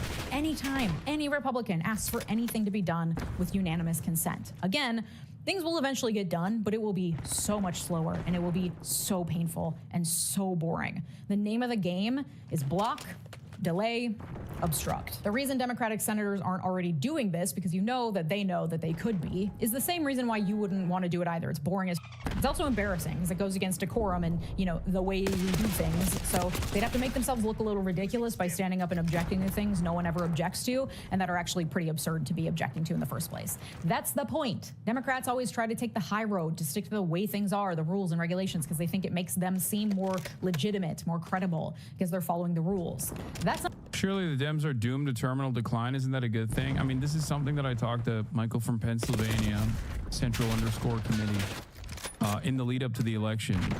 He has a, I guess, more positive outlook on this process. I do not. I just don't think that when the Democrats perish, that there will be a Labor Party that is born out of the ashes. I think that when the Democratic Party perishes, we just have, you know, fascism, which is what's going on right now. That's not the protocol right now, though. It's time to play dirt to do it. The trick is to make sure that these senators are also communicating why they are doing it, so people don't look and see them gumming up processes and making a mess in the Senate and think, wow, what is wrong with this person? They aren't doing their job. Democratic messaging has to be, we are doing our job to protect this country from the complete takeover of fascist rule. This is how we do it without a majority or any power. We are slowing the process down for you. That needs to be the message. Okay, so we're blocking, we're delaying, we're obstructing. But how do we, as individual private citizens, use our voice to push the legislative branch, the one that's supposed to be answerable to us, to do what we want it to do? Well, much like we are asking our Democratic senators to do, we must also be annoying as hell for the good of the nation. That means that if you have Democratic senators, keep an eye on what they're doing and call them and tell them what I just told you. Send them the link to the indivisible explainer I linked in the sources. Tell them you expect them to vote no on everything. Push them to delay through playing procedural hardball. Show up to their state offices. Yes, your senator has an office in your state where you can go and make your voice heard. In-person visits are the most powerful way to influence them, especially if it's an in-person visit of you and 15 of your friends. Indivisible actually has a toolkit for that very act. I'll link that in the sources as well. If they do something you like, support them and cheer them on. If they do something you don't like, for example, my Senator Amy Klobuchar voted yes to confirm Trump's nominee for Veterans Affairs, going against the lockstep anti-Trump no votes that we need in our Democratic coalition. If they do something like that you don't like, you berate them. Same with Marco Rubio. Like, even with Bernie Sanders, who voted to confirm Marco Rubio. Like, that's completely unacceptable. Like, what are we doing? And it's crazy to me that there is not, like, there is no motion whatsoever, no interest whatsoever from the Dems at all in dealing with that and doing anything. You'll be so annoying. Yes, I'm familiar with David Graeber. He's great. Rest in power. Call, email, show up, petition, nag them on social media, all of the above. And at the state and local level, you can also berate your elected officials to make sure that they're fighting against every MAGA move coming from the feds and implementing policies that will counteract the worst of it, like sanctuary policies and others that protect vulnerable communities. In fact, Indivisible has a whole guide with different directives depending on if your elected officials are Democrats or Republicans and what you can do to influence them. I will also link that in the sources. This isn't sponsored by Indivisible. They just have a lot of really helpful resources that I really leaned on for this episode. If the name of the game for Democrats is block, delay, obstruct, the name of the game for all of us, their constituents, is pressure, complain, annoy. For the good of our nation, we must all become the most annoying people on the face of the earth. It's time for you to rise to the challenge of being annoying as hell. And you can join me over on my Patreon community, where I just launched the Why America Co-Learning Lab, a learning community having discussions and making connections, along with a monthly syllabus curated by me. All year we'll be covering topics under the umbrella theme of Eat the Rich, building solidarity in the new Gilded Age. February's topic is all about how to build a movement even when you're feeling overwhelmed as hell. This is all hosted over on Patreon, which is linked down below. If you're interested, please join us, patreon.com/LeaderMiller. Thank you, my multi-platinum patrons, Sarah Shelby, Art, David, RH. All right. Now we're going to move on to at least one aspect of the government that is They're falling behind.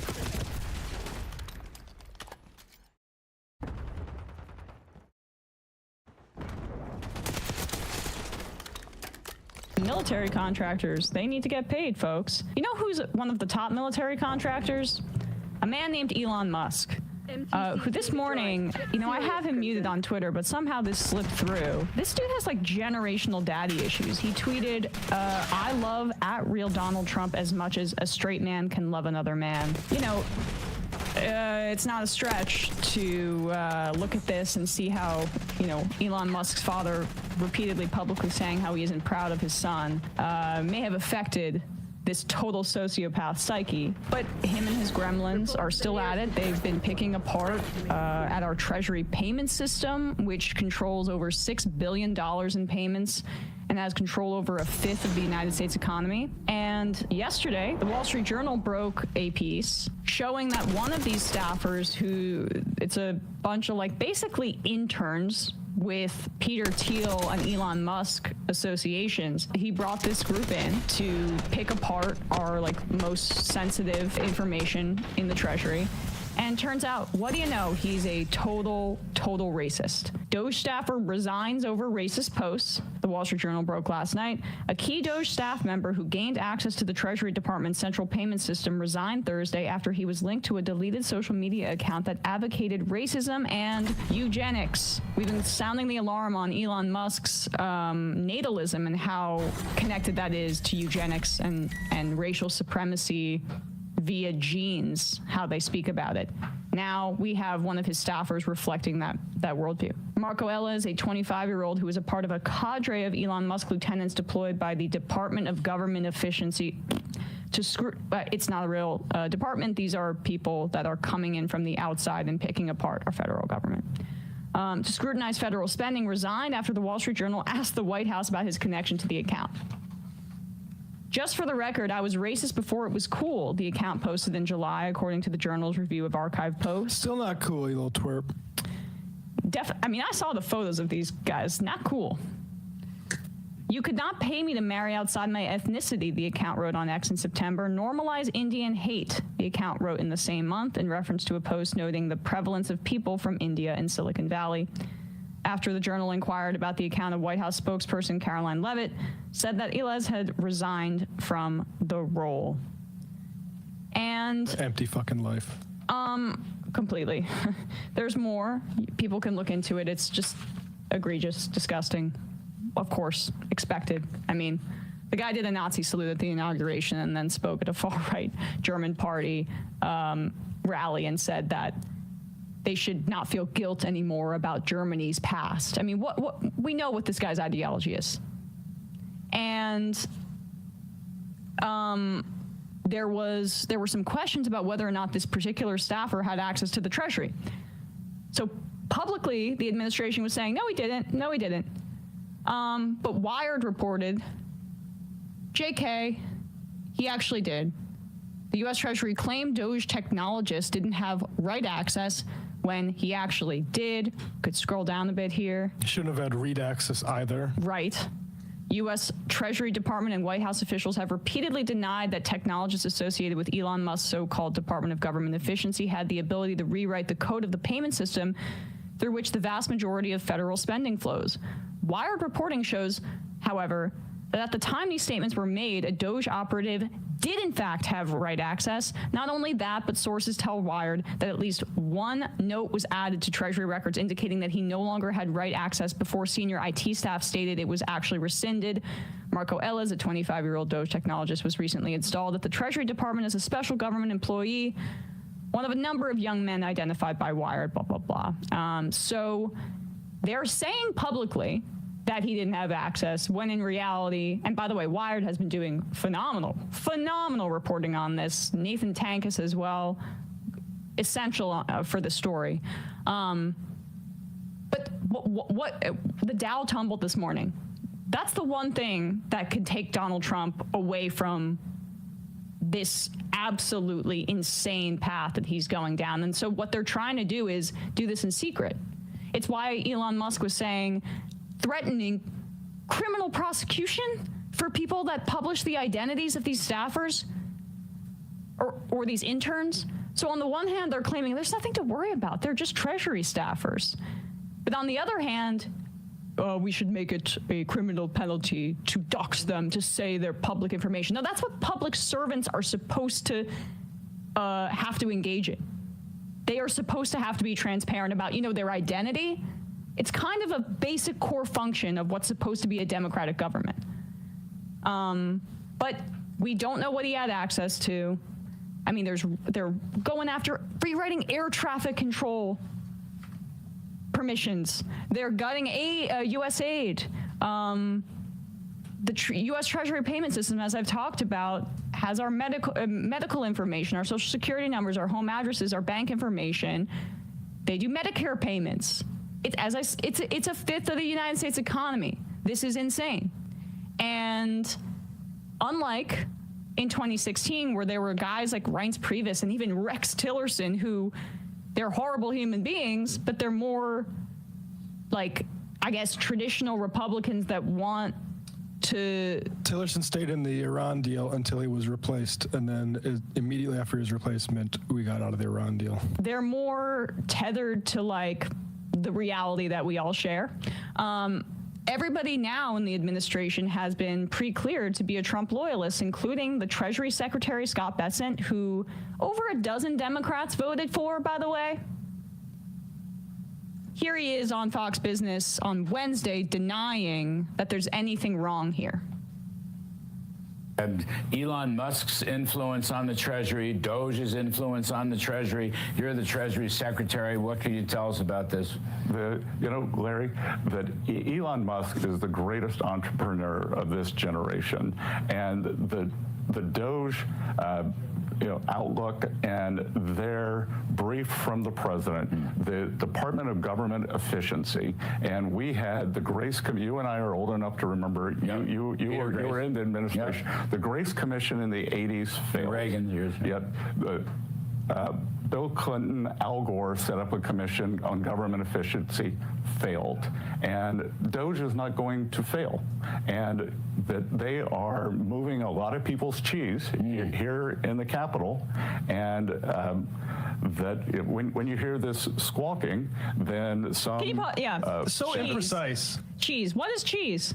You mean the money that is taken out of our paychecks? I'll point out they haven't actually pointed to any fraud, despite all of this insane amount of access they get, and all the people saying, "Oh, why are people opposed to transparency?" Because this isn't transparency. This is simulation. And the fraud that we do see, we get it from the actuarial reports about the Pentagon, which wastes billions and billions of dollars every single year. I'm sure they'll get to that. Eventually. I saw somebody tell Elon to do that. Still working on it.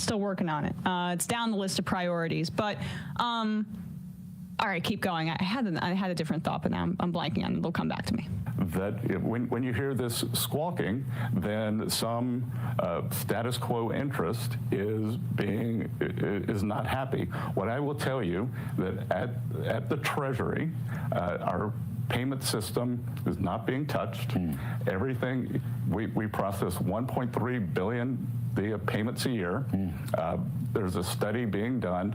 Can we have more accountability, more accuracy, more traceability, that the money is going where it is, but in terms of payments being stopped, that is happening upstream at the department level. All right, well, No, keep going. Essentially, you're saying you're cooperating on this government downsizing with Elon Musk and Doge. What I'm saying is that at Treasury, our motto is to move deliberately and fix things. I like that. Okay. Yeah, Treasury Secretary Scott. So it was interesting to see Kudlow's a little shaky there. Move deliberately, is that like when you have to say, actually, no, we don't have right access? Oh, we do. We might have heard a little bit, but don't have it right now, though. That's deliberation. Is it deliberate when you have to say, oh, actually, that executive order didn't mean to go after Medicaid, or it didn't mean to cut off PEPFAR because of people trying to fight HIV and AIDS? Like, that's not deliberate. Kudlow's nervous because he's the kind of guy that just cares if stock market go up or stock market go down, and that's why they are concealing this. Yes. It's because they want to do this in secret so they don't spook the markets. Because as I keep saying, as I said, a fifth of the United States economy is being just toyed around with right now by a bunch of intern groypers, 4chaners, and a billionaire in a K-hole. And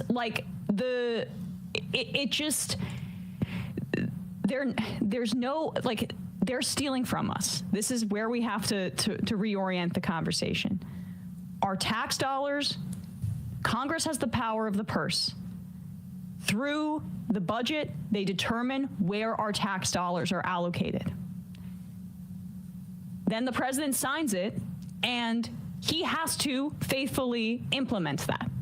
Trump is trying to subvert that core element of our Constitution with his proxy, Elon Musk, who's tinkering around in the pool of money that comes from our tax dollars, where they're trying to cut and not give us what we paid for with our taxes, because the money's already there. And if this is all about efficiency and you're cutting these programs because they're wasteful, then send us back our tax dollars. Then send it back. But they're not going to do that because they're stealing from us. They're stealing from us. And that's, I think, like, that's what Ilhan Omar was saying too, and that's the better way to describe it. Well, and like outside of any dollar amounts, this is just a stealing of democracy. What's the point of voting for representatives if what they decide is just allowed to be ignored because a giant Afrikaner billionaire decides his 25-year-old racists think it's woke? Well, what's the point of voting for even Republicans? You have an entire House and Senate and the presidency, and they're off putting all of this onto him. You could do this. You could pass all this stuff with laws. You could get to you could do big investigations into this stuff and expose it like the Church Committee, which told us about COINTELPRO and MKUltra and all that stuff. You're not going to do any of that because this is all just about slashing stuff. And ultimately, like, the markets, Besant got through because all the Democrats that voted for him trusted him as like a hedge fund guy, former Soros associate, trusting the markets. But at the very top of this thing, a lot of these people understand that a depression or a huge recession isn't actually so bad because it might mean that they can scoop up a lot of stuff for the cheap. Yeah, right. And the reason that they wouldn't want that to go through Congress is because that's not what Yarvin tells these tech billionaires. Democracy's too messy. And then that would be democracy. And then Joni Ernst has to own it a little bit more than just saying, "Oh, I go on, Elon." Mm-hmm. Whereas now you can just say, if he actually does break something and pushes too far, which he will, you can say, like, "Oh, Trump shouldn't have put so much trust in that. We're going to revoke his special governmental employee access." Hey, folks, don't forget to hit the subscribe button and check out our daily show. We do it every day at 12 p.m. Eastern for about 2.5 hours. We even take phone calls. You should check that out.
My favorite lolcow, the goober of Gadoosh, Wes Watson, has been arrested. It happened last night while I was streaming, so it was a beautiful little present that we got to engage with and go down the rabbit hole on. And today, the rare super specimen alpha male was negotiating a bail with his lawyer to the judge. John Bravo covered it, and I want to show you a little bit of that bond hearing before showing you about the arrest. This is all tying back to that brutal assault he had on the 7-foot monster who accepted Wes Watson's challenge to fight him. The 7-foot monster went there expecting a 1v1. It was not a 1v1. Wes Watson was surrounded by the goof troop, who beat him mercilessly with weight belts, dumbbells, and striking him in the head numerous times, upwards of 40 times, while he was down on the ground. And when the 7-foot monster was crawling away after everything was said and done, even though this had already been done and dusted, Wes Watson came back with a soccer kick that absolutely could have killed him, and it led to a facial fracture and concussion. Now, he has been arrested for felony battery. Wes Watson, the piece of shit. He was in court this morning. They fuck up everywhere. They don't even see the guy has a prior, okay? But again, this is not a trial. This is just him begging and pleading with his bitch lawyer to try to get a bail for it. I believe Mr. Watson has numerous defenses, including stand your ground, self-defense, and consent to this charge. I understand the state's theory. However, this individual came to Mr. Watson for the specific purpose of challenging him in a street fight. Objection! I'm gonna hit you with that Phoenix right, because that's just not the whole truth, nothing but the truth. That's a fucking fib. Wes Watson has a history of challenging everyone who gadooches him to fight him. He openly challenges tons and tons of people to come to his gym to fight him. And the 7-foot monster was one of those people that accepted the challenge. Yes, he filmed it. Yes, he was the one that pushed Wes Watson first, but he didn't strike Wes Watson. He approached him. They got into a verbal argument. He shoved Wes, and then that was the end of him attacking Wes. Then it was Wes and his 3 friends hitting him with dumbbells, weight belts, getting him to the floor and striking him in the head as many times as possible in like 2 minutes. And then Wes coming back after it was all over to soccer kick him in the head again. I truly don't believe that you can make a sound argument for self-defense when you watch the entirety of that footage. Now, this is not a trial. I recognize that. This is him just trying to get bail so he can post it. But they really do fuck up. They didn't know he had a prior? How? Wes Watson brags about his prior, the 7 years he spent in jail. He brags about that more than someone who peaked in high school who can't stop recounting the glory days of being the high school quarterback like 40 years ago. He will not stop talking about how much time he spent in jail, yet somehow they didn't know he had a prior? Your Honor, I don't see any local or out-of-county priors here. I would defer to the court and just simply ask for the stay-away order. The victim suffered a face fracture, concussion, and 2 black eyes, but it looks like you have a very valid legal argument, Mr. Gottlieb. Thank you, Your Honor. I would ask for an ROR. $2,500 count 1, $2,500 count 2 with the stay-away order. Okay, I just want to, just real quick. Mr. Watson, please don't make any statements. You and I can talk about it. Thank you, sir. Sorry about that. No problem. No problem. I'll make sure your bond is arranged. Thank you, Your Honor. Wes just couldn't help himself. He wanted to yap so badly. I bet he was offended that they didn't see his prior. He was probably going to correct them like, excuse me, Your Honor. This is a load of bullshit. I am a rich stud. I spent 7 years in the slammer, and now look at me. I'm driving 10 Bugattis, and I'm teaching men how to be like me, damn it. The super stud. I went to jail for 7 years. Don't you forget it. I mean this with no exaggeration. Him being in jail for 7 years is probably his proudest achievement. He does not shut the fuck up about it. He is always mentioning how he was in jail for 7 years. So I actually think he was hurt that they didn't see his prior. Now, this again was just for bail. I'm sure he's very happy with how this went down, but I'm hoping that when this does go to trial, they won't be making fuck-ups like this. They won't be making errors like overlooking the 7 years he had already spent locked up. Anyway, though, let's go over his actual arrest here. We did a nice dive into it on stream, so enjoy. It really is just a wonderful thing watching Wes Watson get arrested. All right, Wes Watson lolcow update. Apparently, he's getting arrested. Wes Watson has been allegedly arrested by Miami PD an hour ago. Witnesses confirmed he was put in the back of the car. Reason unknown. Probably has something to do with the blatant assault that was on camera. With Wes Watson, it could be a number of things. Maybe it isn't the assault that we watched. Maybe he was, I don't know, hooping paperwork in the bathroom of the gym and someone reported him for it. It really could be anything. The police gadooshing him. Yeah, he just can't stop. He's a gadoosh magnet. And what's really sad and almost poetically beautiful, Wes Watson isn't really a known name, so there's not a single article written about his arrest. It just comes from Ballbusters with 20 likes. You gotta check the county, you have to check the county mugshot to see his charges. Okay. Oh, here we go. Yep, they got it here already. They did all the hard work. All right. So they got him on battery and aggravated assault, which is what we saw in that footage where he beat that man with weight belts, and then his friends were also beating him, and he was soccer kicking his head when he was on the ground. What an alpha male, Wes. What an alpha male.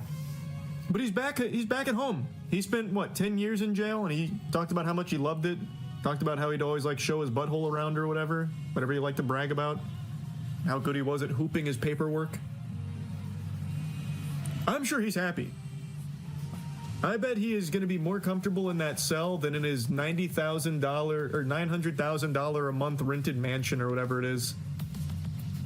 I already forgot. Numbers always change. 5'8", lol. I mean, everyone knew he was short. Did he pretend he wasn't? That's not surprising. You can literally see him next to people and recognize he's not tall. He's taller than you. Yeah, barely. And I'm short. He used to say he was 6 foot. Oh, Wes. That's so sad. You want to know something even more sad? He's probably not actually 5'8". He's probably closer to my height at 5'6". They probably had him in his fucking clown shoes, giving him an extra 2 inches. Kind of like what they do for basketball stats, where they just put your height like a little inch or 2 taller. Oh, the mugshot! Oh, see, he looks happy. He looks at peace. This is actually the happiest I've seen him look in, what, months?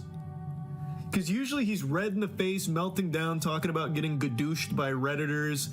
He's just perpetually on edge. Even when he's talking to his girl that he rents, he's always like mad. And he's always trying to like prove something. But here he looks like so serene. He's in his happy place again. He's back in jail, baby. I'm excited to see what they set his bond at. This is fresh too. This is straight off the press.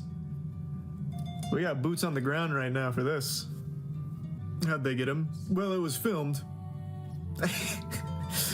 They have multiple angles of him beating the shit out of a man, soccer kicking his head while he's already on the ground and hitting him with weight belts. John Bravo counted it. What was it? 48 hits to the head from Wes alone? It was something like that. God, it is crazy how he replies to every single person in text messages.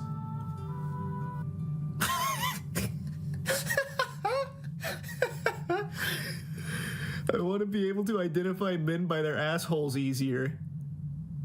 Nice. That is something Wes said. In Wes's own words, he said people used to identify him not by his face, but his asshole when he was locked up. He would brag about that. He really is a lol cow. He is. He responds to every single DM, every single text message, everything. And then when someone finally takes him up on his infamous, come fight me, bro, he has his friends jump him and they hit him with weapons, dumbbells and weight belts, and then kicking his head while he's on the ground for like 45 seconds, delivering well north of 40 plus blows to the head and 4 soccer kicks. Also, he literally did say that verbatim. I even played the clip. Okay, here. I got him again from my same phone number I pranked him on a month ago. I'm interested in coaching. Let me know and you can go over more details. What's up, bro? What's your main focal point?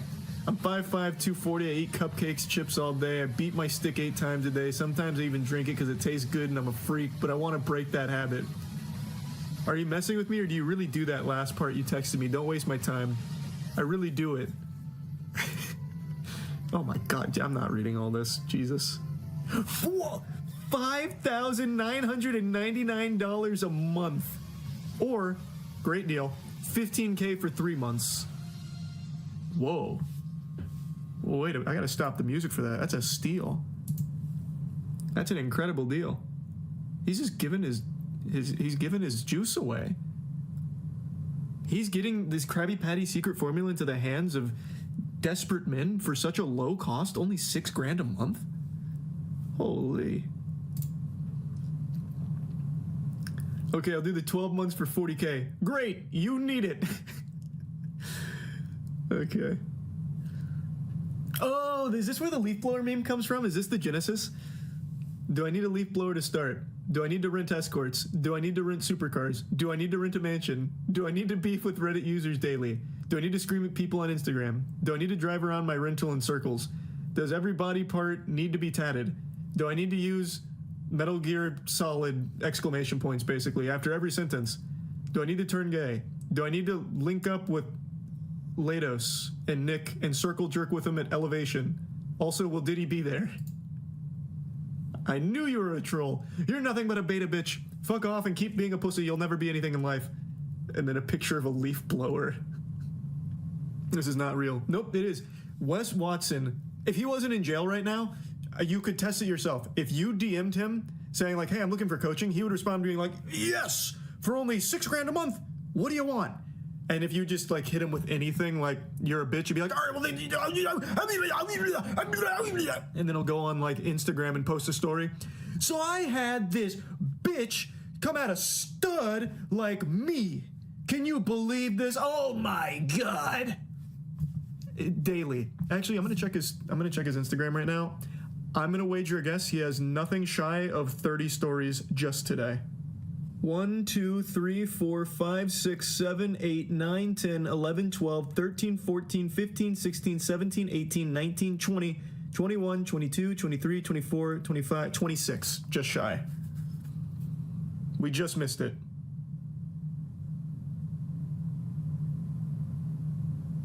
It's crazy. But here he is. I don't know wonder what he's complaining about. You'll understand there's a fucking point there. And I know the answer to all of this shit, but you guys don't seem to. You guys keep falling. It's just because you're a galaxy brain, Wes. No one goes to jail more effectively than you, brother. Yeah, he does that like 30 times a day, at least. Unfortunately, his arrest is going to make it so he's going to fall short of his quota of stories on Instagram, unfortunately. But, you know, it is what it is. When you're a stud like Wes, sometimes you got to go into the slammer every now and then. It would be over 30 if he wasn't in jail for the past 2 hours. Yeah. Yeah. He got felony charges, lol. Yep. I know. It's so beautiful. It's so beautiful. Wonder how many people send him the 6K. I don't know how many people send him the 6K, but there's a lot of dudes that try and suck on his meat and try and do exactly what he does. So there's like an old guy that this subreddit was clowning on for a while. I forgot his name. I'm sure if I scrolled down far enough, I could just come across him. But there's a couple dudes that do literally what Wes Watson does one-to-one, even mimicking the way he speaks. Like his voice intonation, everything. One-to-one to try and carbon copy his success.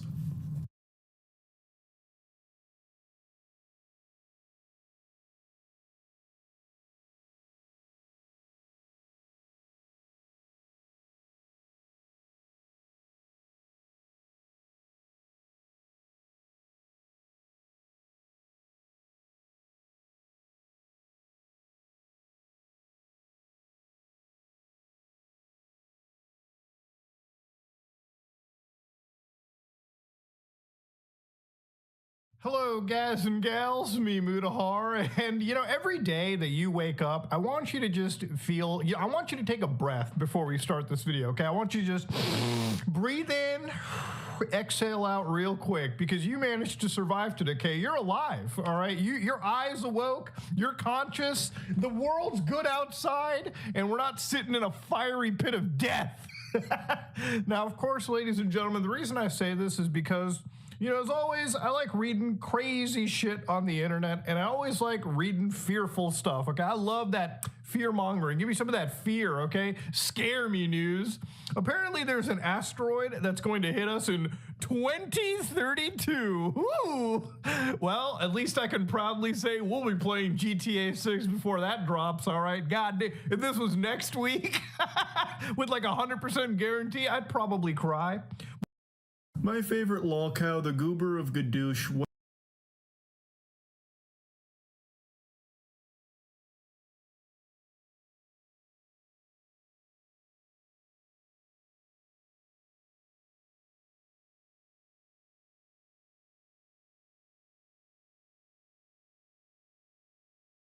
Denims, get a load of this dumb. What a stupid dumb bitch.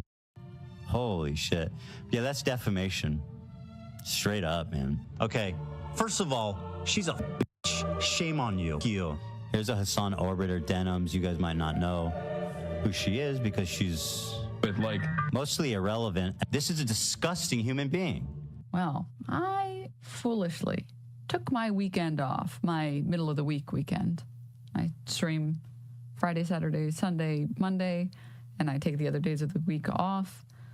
And I foolishly took those days off as I normally do and thought, I'm going to have a nice little weekend. And yet, here we are on one of my days off, just, you know, playing some Rivals games, having a good time. Ethan. He could not resist keeping my name out his mouth. He couldn't do it. And I am happy to tell all of you, okay, the reason I didn't stream yesterday, because I thought about streaming yesterday and talking about what he said on his stream, but I decided, no, this deserves a video. And so I spent a full day, not 2 months like he did, putting together a dog shit video. I spent a day putting together a little video, a little YouTube video, exclamation point video, which it will release at 9 a.m. in 13 minutes. Yeah. And admittedly, there's a lot more polish that could have went into the video, but considering that I did it in a day, I think I can be given a bit of leeway here. Yeah.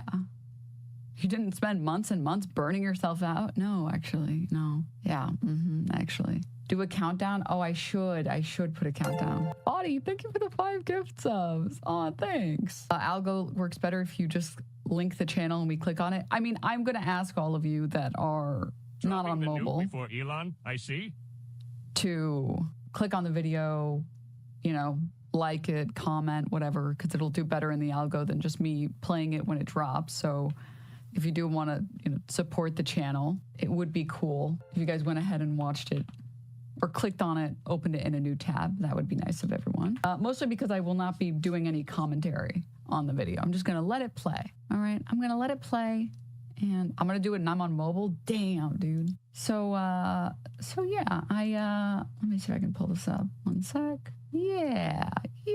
Let's put this here. So yeah, I spent the last 24, 30 hours putting together this little video. Just sort of a compilation of the worst things that have ever come out of Ethan Klein's mouth.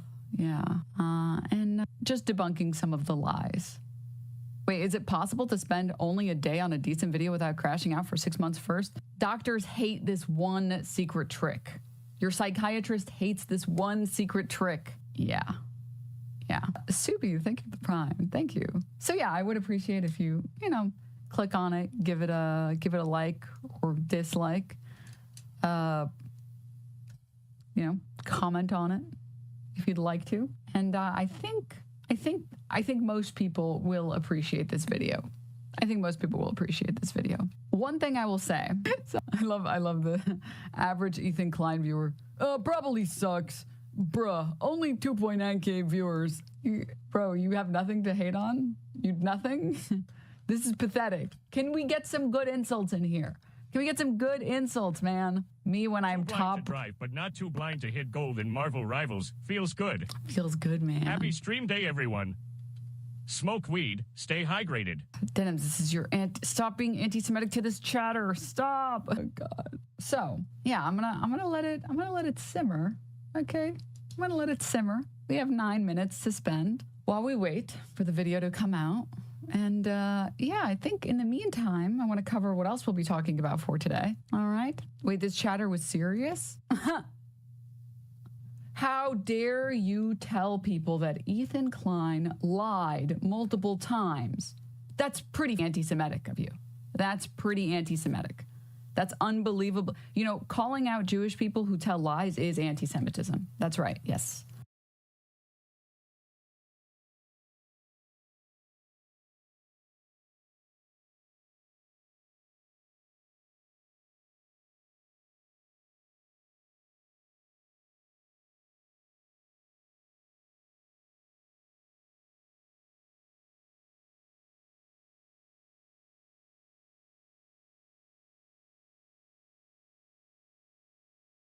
Denims. Get a load of this dumbass. What a stupid fucking dumb bitch. Holy shit. Yeah, that's defamation. Straight up, man. Okay, first of all, she's a fucking bitch. Shame on you. Fuck you. Here's a Hassan Orbiter Denims. You guys might not know who she is because she's mostly irrelevant. This is a disgusting human being. She's a vile fucking piece of shit. And yes, she is a fucking bitch. That's a fucking bitch of a person. She is earning the coveted distinction of being a fucking bitch. I have decreed, let it be known, that Denims is a dumb fucking bitch. What a vile fucking human being. Hey guys, I think I pissed off Ethan Klein. He hasn't had a lot of nice things to say about me since the incident. 45,000 live viewers, by the way. 45,000 views. She had like 45,000 live viewers. So yeah, I got around 45,000 viewers covering Ethan Klein's content nuke on Hassan.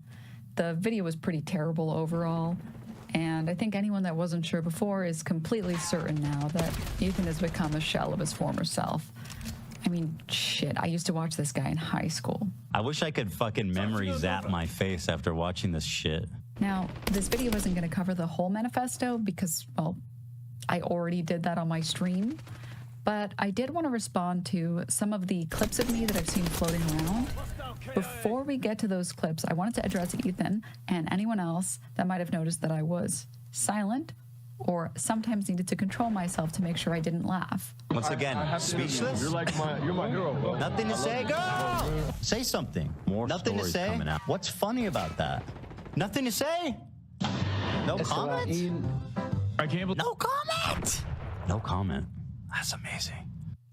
The problem is that Ethan is lying. It's obvious to anyone that knows anything about the topic before going into the video, and it's also obvious to Ethan. I'm silent and trying to control myself because I honestly cannot believe that the Ethan Klein isn't afraid to make such a dishonest video. In each clip, I'm holding out in the hopes that he brings it back or explains himself, and each time he never did. He literally just leaves in flat out lies. And if you don't already believe me, let me show you. The first clip is about a Sneeko fan that harassed Ethan Klein. Ethan Klein says in his video that this was because of Hassan. The clip is supposed to be me saying that this is obviously a Sneeko fan and then being dumbstruck when he's proven to be a Hassan fan, but he's not. Ethan is lying. Let's watch the clip from his stream. 45,000 people and nobody's got a problem. Watch this one. Fuck, bro, you're ugly as shit. You look like a rapist. Bro, look in the fucking. You look like a fucking rapist, Ethan. Is she horrified by what he said, or she's like, got him? Okay, can I just say really quickly, it's very obvious from the way that guy's talking he's a Sneeko fan. Like, that's very clear Sneeko lexicon. Can we just be honest for just 2 seconds? Let's be honest, like, finally, be real. please. Wallahi, that is not. Wallahi. No. What does that mean? Wallahi, I swear. Oh, I swear. to God. Okay, good. She swears.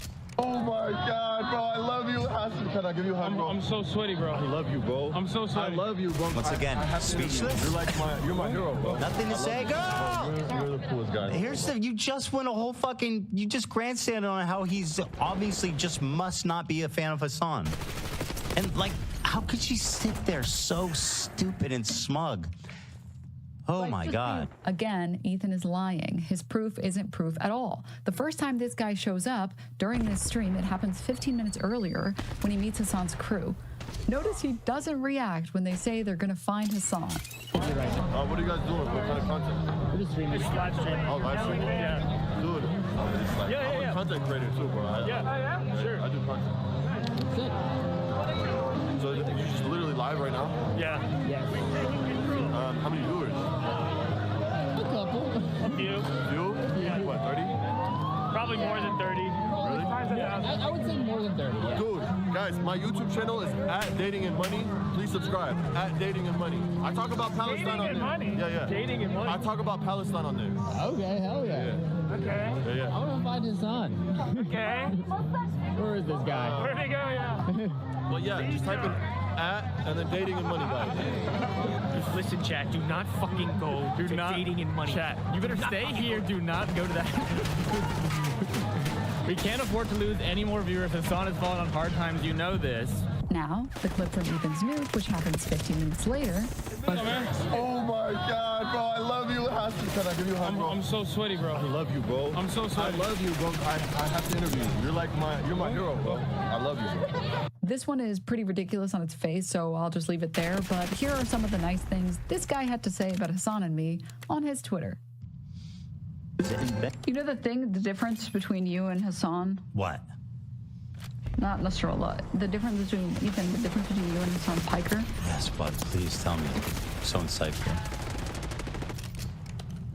He never. I don't deny rape. I don't support terrorists. I don't lie and gaslight and manipulate my audience. The second clip is about a stream Hassan did reacting to Hassan Nasrallah. The accusation is that Hassan supports Nasrallah, and I made a fool out of myself by saying that that wasn't true, only to be immediately proven wrong. Let's watch. He never said Hassan Nasrallah was a good guy. Right. You explicitly said Gallant was a good guy. Right, exactly, of course. Invented the legend of the Nazi atrocities. I don't have an issue with them. I can't believe I'm calling Nasrallah base. I mean, listen. Listen. You have to remember something, okay? A lot of these... No comment. That's amazing. Here's my comment. Hassan is reading a chat message. Yes, seriously. He goes on to explain that the reason the chatter might find himself agreeing with him is that Nasrallah is well educated. You have to remember something, okay? A lot of these dudes, you see them in their fucking fits, and you hear about, like, some of their attitudes about, like, gay people, for example, and you immediately fucking resort to Orientalist perspectives, not realizing that these motherfuckers are better read than you by a million. You might not agree with his methods, but ultimately, this motherfucker has read a shit ton of books. Okay, I thought those two clips were fun, but the next clip is a little bit more serious. Before we get into it, a quick palate cleanser. You'll notice when we get to the next clip, Ethan Klein put a banner labeling me as an ex-Destiny orbiter. He's doing this to distract from the fact that he's currently orbiting Destiny. Hassan and his community is desperate to link me to Destiny, someone who I don't even know. They claim that he like ghost wrote my video, that he's my favorite creator. I wonder why people might think that. For one, Ethan uses Destiny subreddit as a source for his stream. Here's him doing it in October, and here's him explaining why he got the Frogan section of his video wrong. Here, it's right here. Oh, never mind. It's right here. Right at the top. Frogan Rising Star 2024. Right here. What even is this post from? Is it even from Destiny subreddit? Yes, it is. Okay, so that's the post. Yes, so that's the post. So that is where I found it. And like, I'll admit that was sloppy. But really, we could also just ask Destiny. Here's what he had to say on October 22nd, the day after Ethan Klein got caught browsing his subreddit. I know what.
Hello. Hey, what's up? Can you hear me?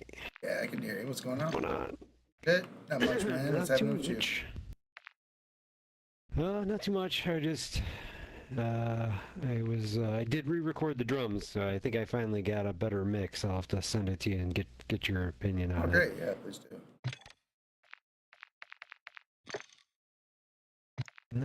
I'm just jumping in here looking. I don't have. Yeah, I have $0. It's all right. I'm gonna bring in cash for both of us. And you can. Uh-oh.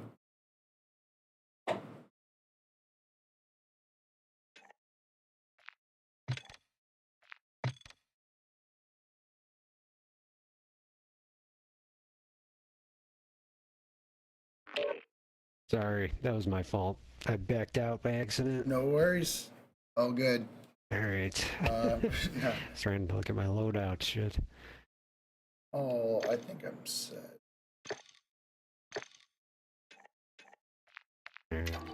I just figure let's do one run, and if we get our ass kicked, we just get out of it. Let's not get salty. We'll see what we can do. All right. Let me bring one more weapon. Yep, I'm ready. Go ahead. All right. I did make a couple runs the other day just to see if I could get a vest and whatnot, and of course, at least one of the times I went in, the what do you call it? The pyro was at the embassy with the weapons case. Oh yeah.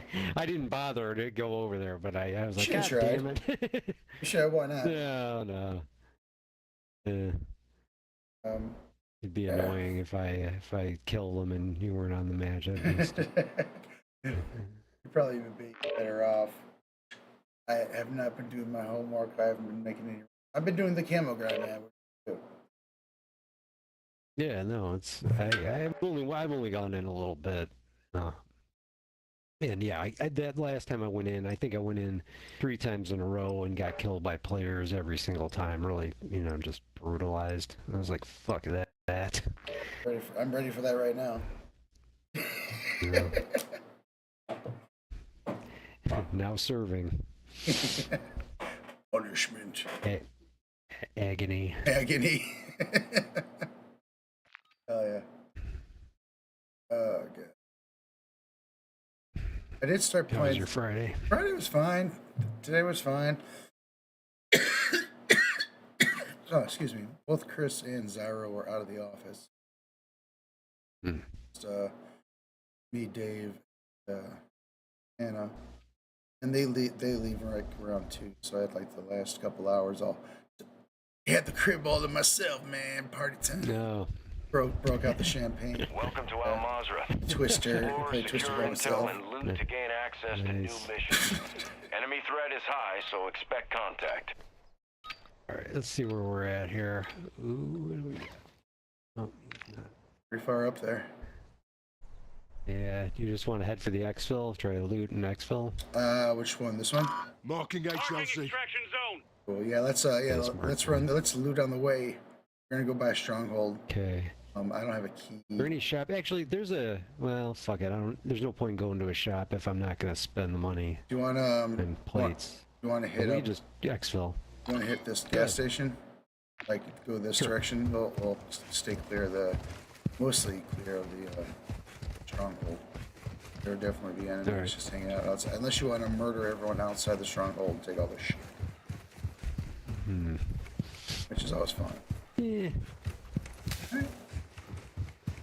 Let's look for. I'm looking for money. Money.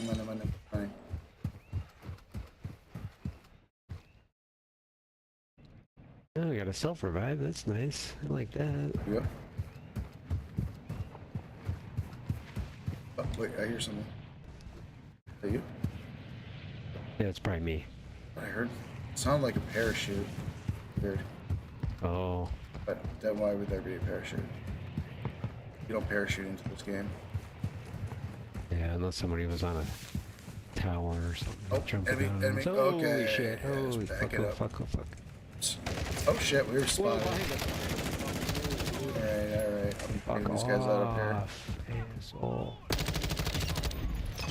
One down here. Dead and dead. Give me your money. Get back!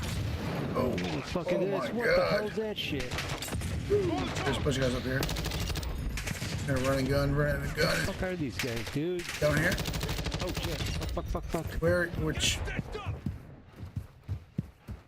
Where There's these guy. guys, man? There's down here, over here. Fucking here.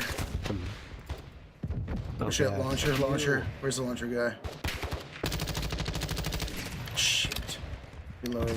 Oh god, guys on the left. Guys on the left by the tent. Shit. Oh my god. Let's retreat. This way. Yeah, let's do Let's that. get the. Oh, enemy. Enemy. He's dead.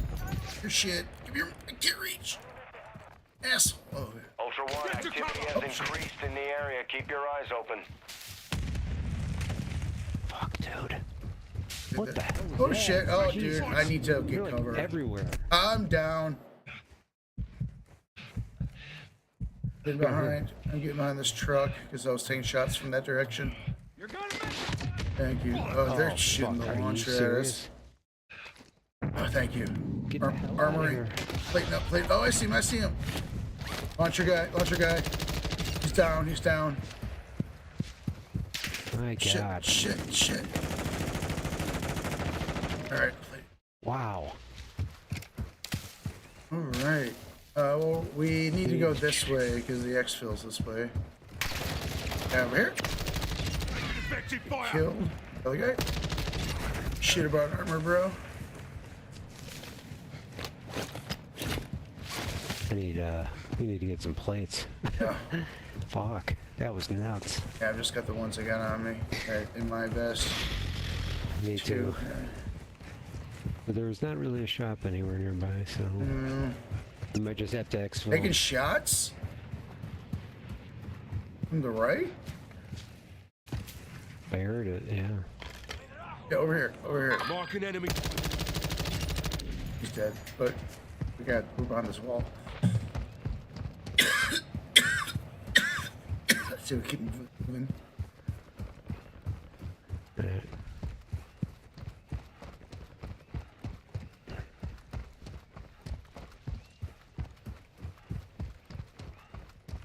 Oh.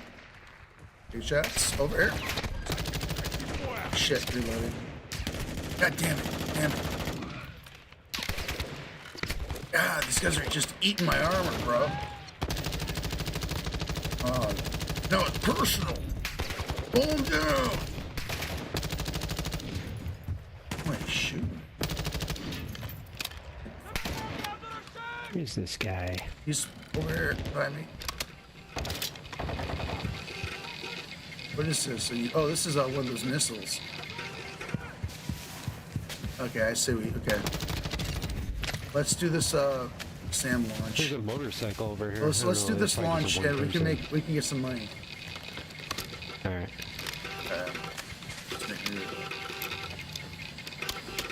Ultra One, actual. Set security around the site. We're acquiring the signal now.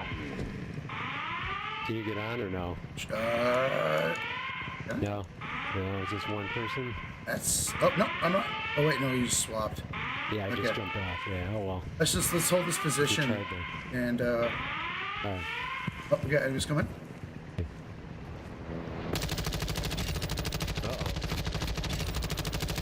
Get out, fuckers. I think they're all dead. But they're already dead? They're already dead as they drove up? Yeah, we murdered them. Oh, because of the strike. Oh. Did you strike? Didn't get. How did they die? I shot my LMG in their heads. Oh. They were driving up, and I mowed them down. Gave them the murder treatment. Well done. I didn't even see that. When I threw a Molotov on, I'm like, wait, they're already dead. Yeah, they're already. Yeah. Oh shit. Okay, taking shots again. Might be. Oh wait, over here. That one. Is there another? Any of these guys dropping plates for you, man? Oh shit. Yeah, here. No, it's all good. It's all good. How you doing? I got it. Hang on. Extra. Just 2. Just give me the one. There's one. Awesome. Thank you. Yep. Got chopper over there. That might be. Helo inbound. Is that an enemy helo? Is that an exfil helo? Oh shit! Guy right here. And trust. Yeah. Assassination. Let's drop in C4. Nothing else. All right. More enemies over here. I see him walking. Moving. Yeah, there is. Marking enemy. You see us already? Yeah. Oh my god. Took a round. I'm dropping a box, ammo box behind that wall by you. I'm coming to you. Alright. Okay. Go over there and see if they had any plates. Drop it ammo. Sorry. Okay.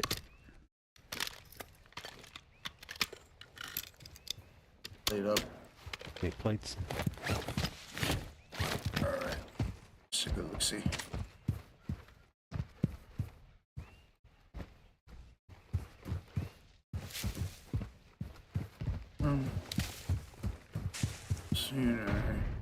Was that?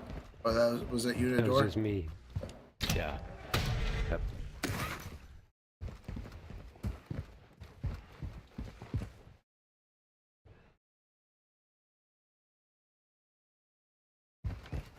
Oh, all right.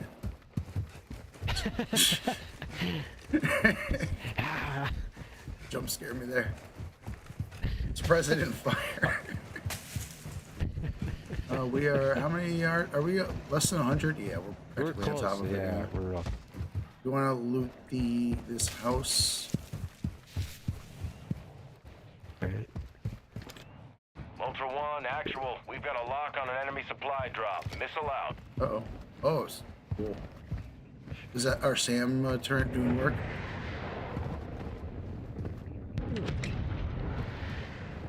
That SAM turret. Sounds like it. Actual to Ultra One, positive impact, aircraft destroyed. The cargo is marked on your tag map. Oh, you want to go get this cargo? Okay, where is Ultra it? One, you've got hostile reinforcements incoming. I don't know if it's, no, there's a, I don't know where it's at. It said it was marked. I don't see it. All I see is that blue thing. Yeah, the SAM or whatever they call that thing. Alright, we're just get that already around the exfil. Shit in this house. Oh wait, oh great. My garbage, bro.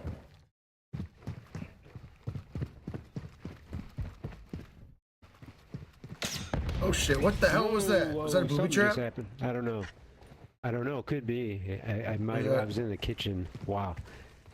Okay. Felt like that's what that was. Yeah, I guess so. A little shook up. Good.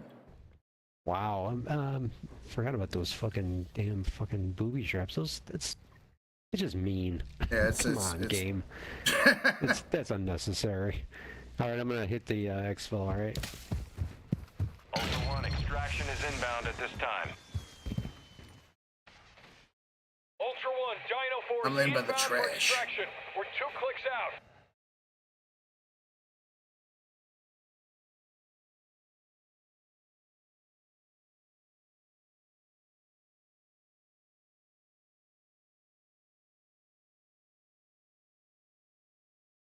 Ultra One, actual. We've got a lock on an enemy supply drop. Missile out.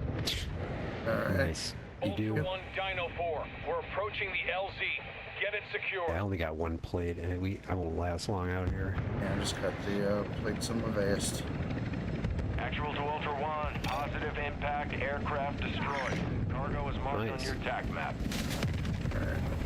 Ultra Shit, One, we enemies lost on the right. control of the SAM site. Close. On the right. Shit. Alright, let's get out of here. Let's get out of here. Alright, I'm in. This is Dino 4. All over secure. We're exiting the AO. Alright. Ultra One, Hey, we got some money anyway. reinforcements incoming. Ow. Yes! Let's go. 800 big ones.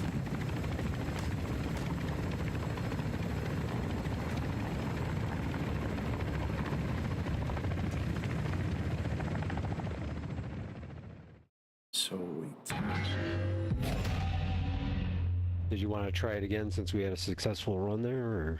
It's your call. You decide what we do.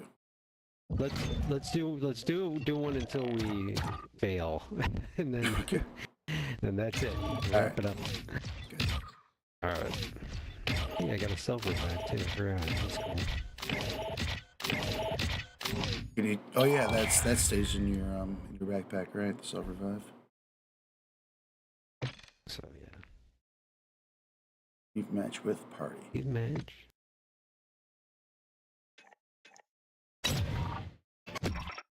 Okay, are we still on comms? Take some money. 2,000.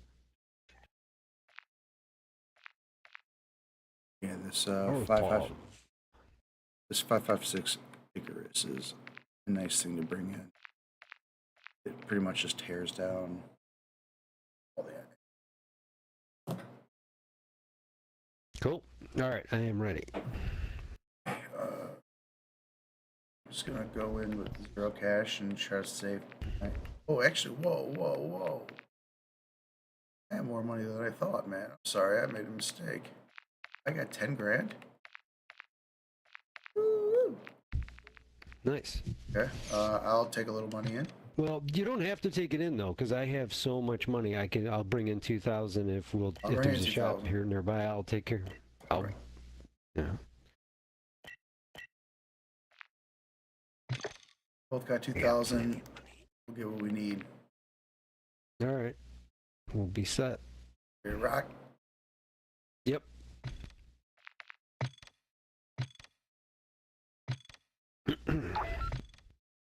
All right. Oh man, what's your weekend looking like?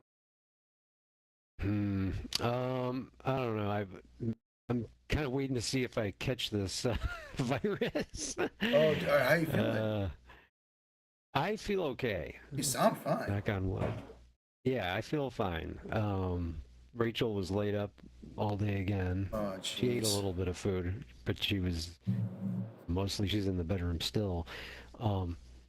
She ate a little bit of food, but she's been tired and achy and nightmares, fever dreams and shit. Oh, Jesus Christ, that sucks. Yeah, fun stuff. Yeah, and I'm like reading about this.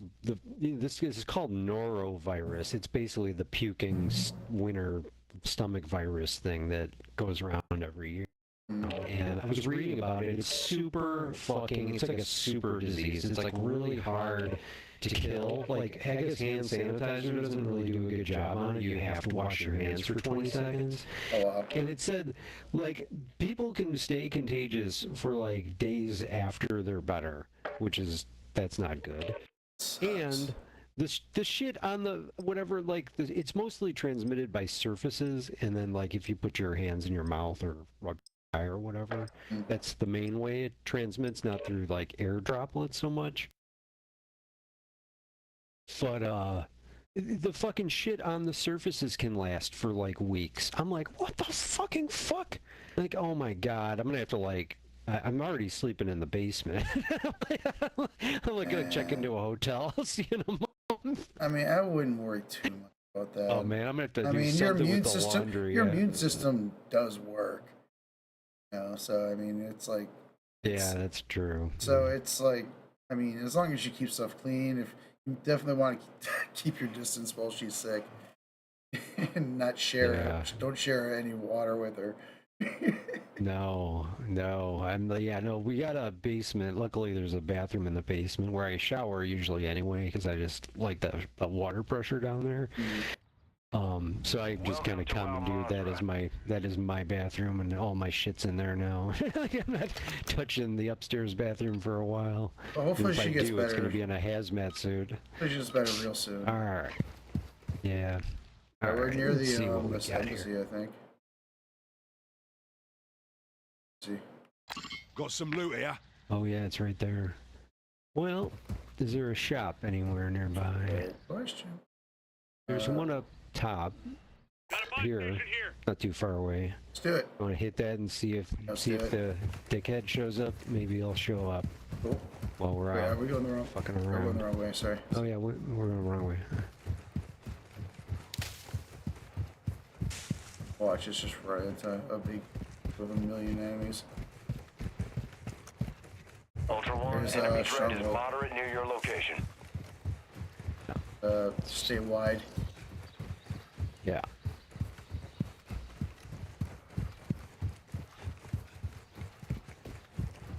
Cover. Want to go for a swim?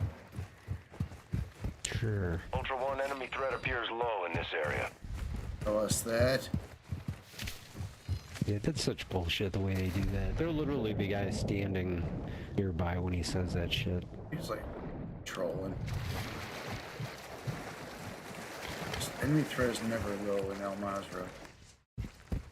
Nope. Very close. Very careful. Hear a car? Something. Oh. Yep. Maybe let's hide. What? From what? The car. I don't What know. car? guess I don't see a car. hear it now. I heard it, but it's... Oh, there's players right there. Holy see shit! Yep. Back up. Shit! Yep. Running. Oh, fuck. They engage you? I engage them. They're out. Want to fall back? Yeah. All right. Go to the shop, you mean? Or? Yeah. Oh, I'm surprised they didn't come after us. They might still. Very So watch our backs. unplayer-like. Yeah, true.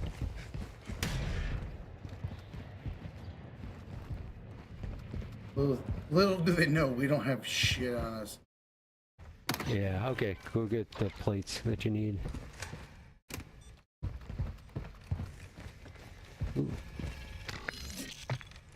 Alright.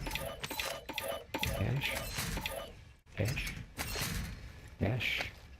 Mask. Alright. Good. What's the play you want to... geez, the Exfil's far away. We could take that, wasn't there like a big armored vehicle near us?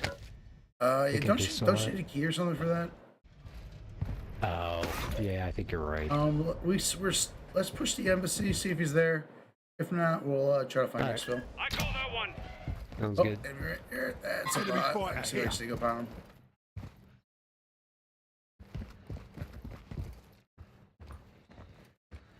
Oh shit. You got him. I just shot him. I was gonna try to assassinate him.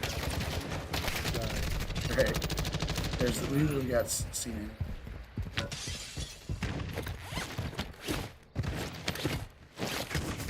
Dude, there's a safe right here. Do it.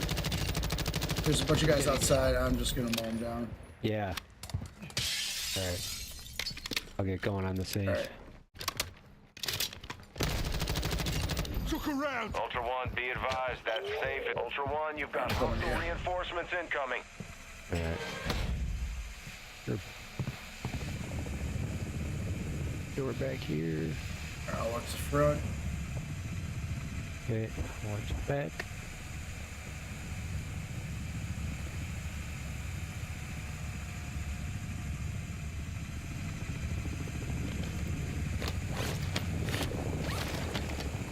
You can get the whatever's in the safe this time. We'll see what's in there. Looting them. Oop, guys are coming. Holy shit. Oh, in the front door.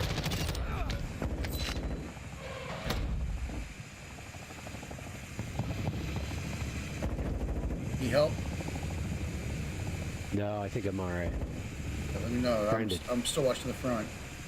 One guy came through, he took him out. I don't see the green front.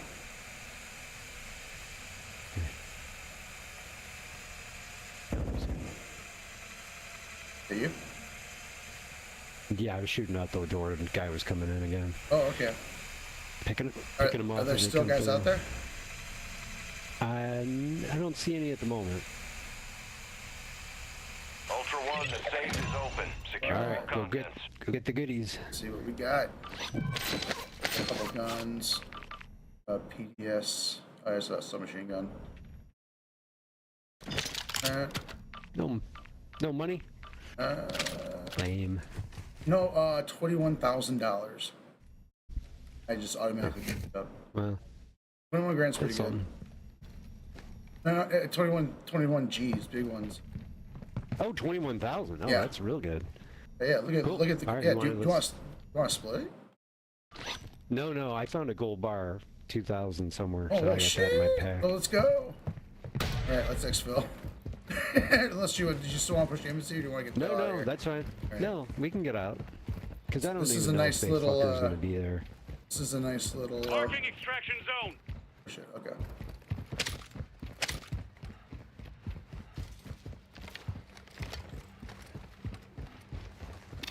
I'll follow you. Sure. Yep. Do you have a 2-play fest? Yes, I do. Wait. All right, sorry. I saw a case and I was like, I should see what's. Okay. This wall's nice.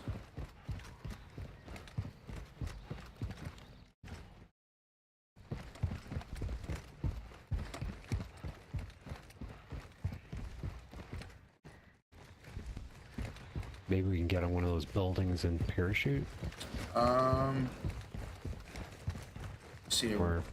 Maybe that'll make us an easy target. No, I don't think so. Oh shit! Oop, guys behind us. Guys behind. Fudge.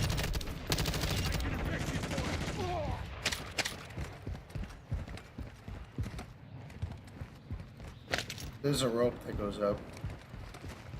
Oh, damn it.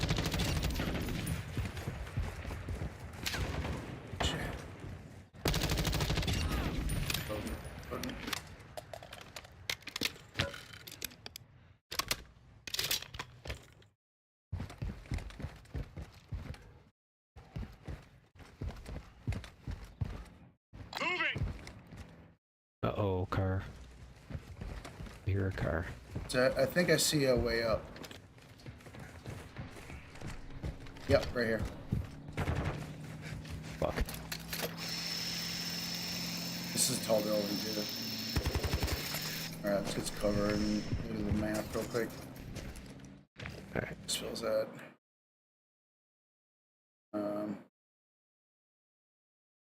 Is this it? What the son Oh of a no! bitch. Are you okay? No. I've got you, mate. I saw you got hit. Stay low, stay low. I did. Oh, I got hit now, guy. Where is he? I'm coming over here. Get over here. Yeah. God damn it. Gotcha. Somebody fucking launching at us? No, that's a sniper. The sniper? That's a sniper, bro. Played up. I'm All played. right, let's go off the opposite side of the building. Let's go down this rope. Oh shit, I'm getting shot again. Okay, I'm shooting outside the building. He hit me good. I'm barely alive. Got plate while I'm parachuting? No.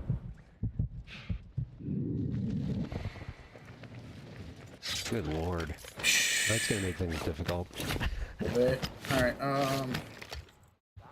down here. Shit, what the fuck? Look around. Was that a bot fucking sniping us, or was that a player? Oh man. Oh fuck. Get in cover here. I'm in the building. Jesus fuck. Yeah, let's go through this building. Remember the sniper's on the other side though. He could be looking for us. But he might be looking on top. I don't know if he's looking down here. But we'll just have to be careful. Because, well, we're okay on time. Alright, let me see if I can get eyes on this dude. Oh my god! Get in here. Back up! Get back in! Further. Okay. Just be careful, man. So no, that's okay. We should have got further back. Where the hell is so he? That answered that question. How could he fucking see you that fast? What the hell's that? Yeah, he's like talking. Even though he's dead. That was weird. Oh my god, man. Alright. Shit, dude! Squad mate is down. You are We're taking fucked. effective fire. I'm self-reviving, but he's probably just gonna kill me. Trying to see if I get eyes. I got me. Shit, dude, he got me again. Fuck, I'm dead. Son of a fucking bitch. Assholes. You fuckers. All dicks. Look at these guys. What assholes. Oh man. Okay, well, that's enough. Let's get out. All right. Yeah, just drop.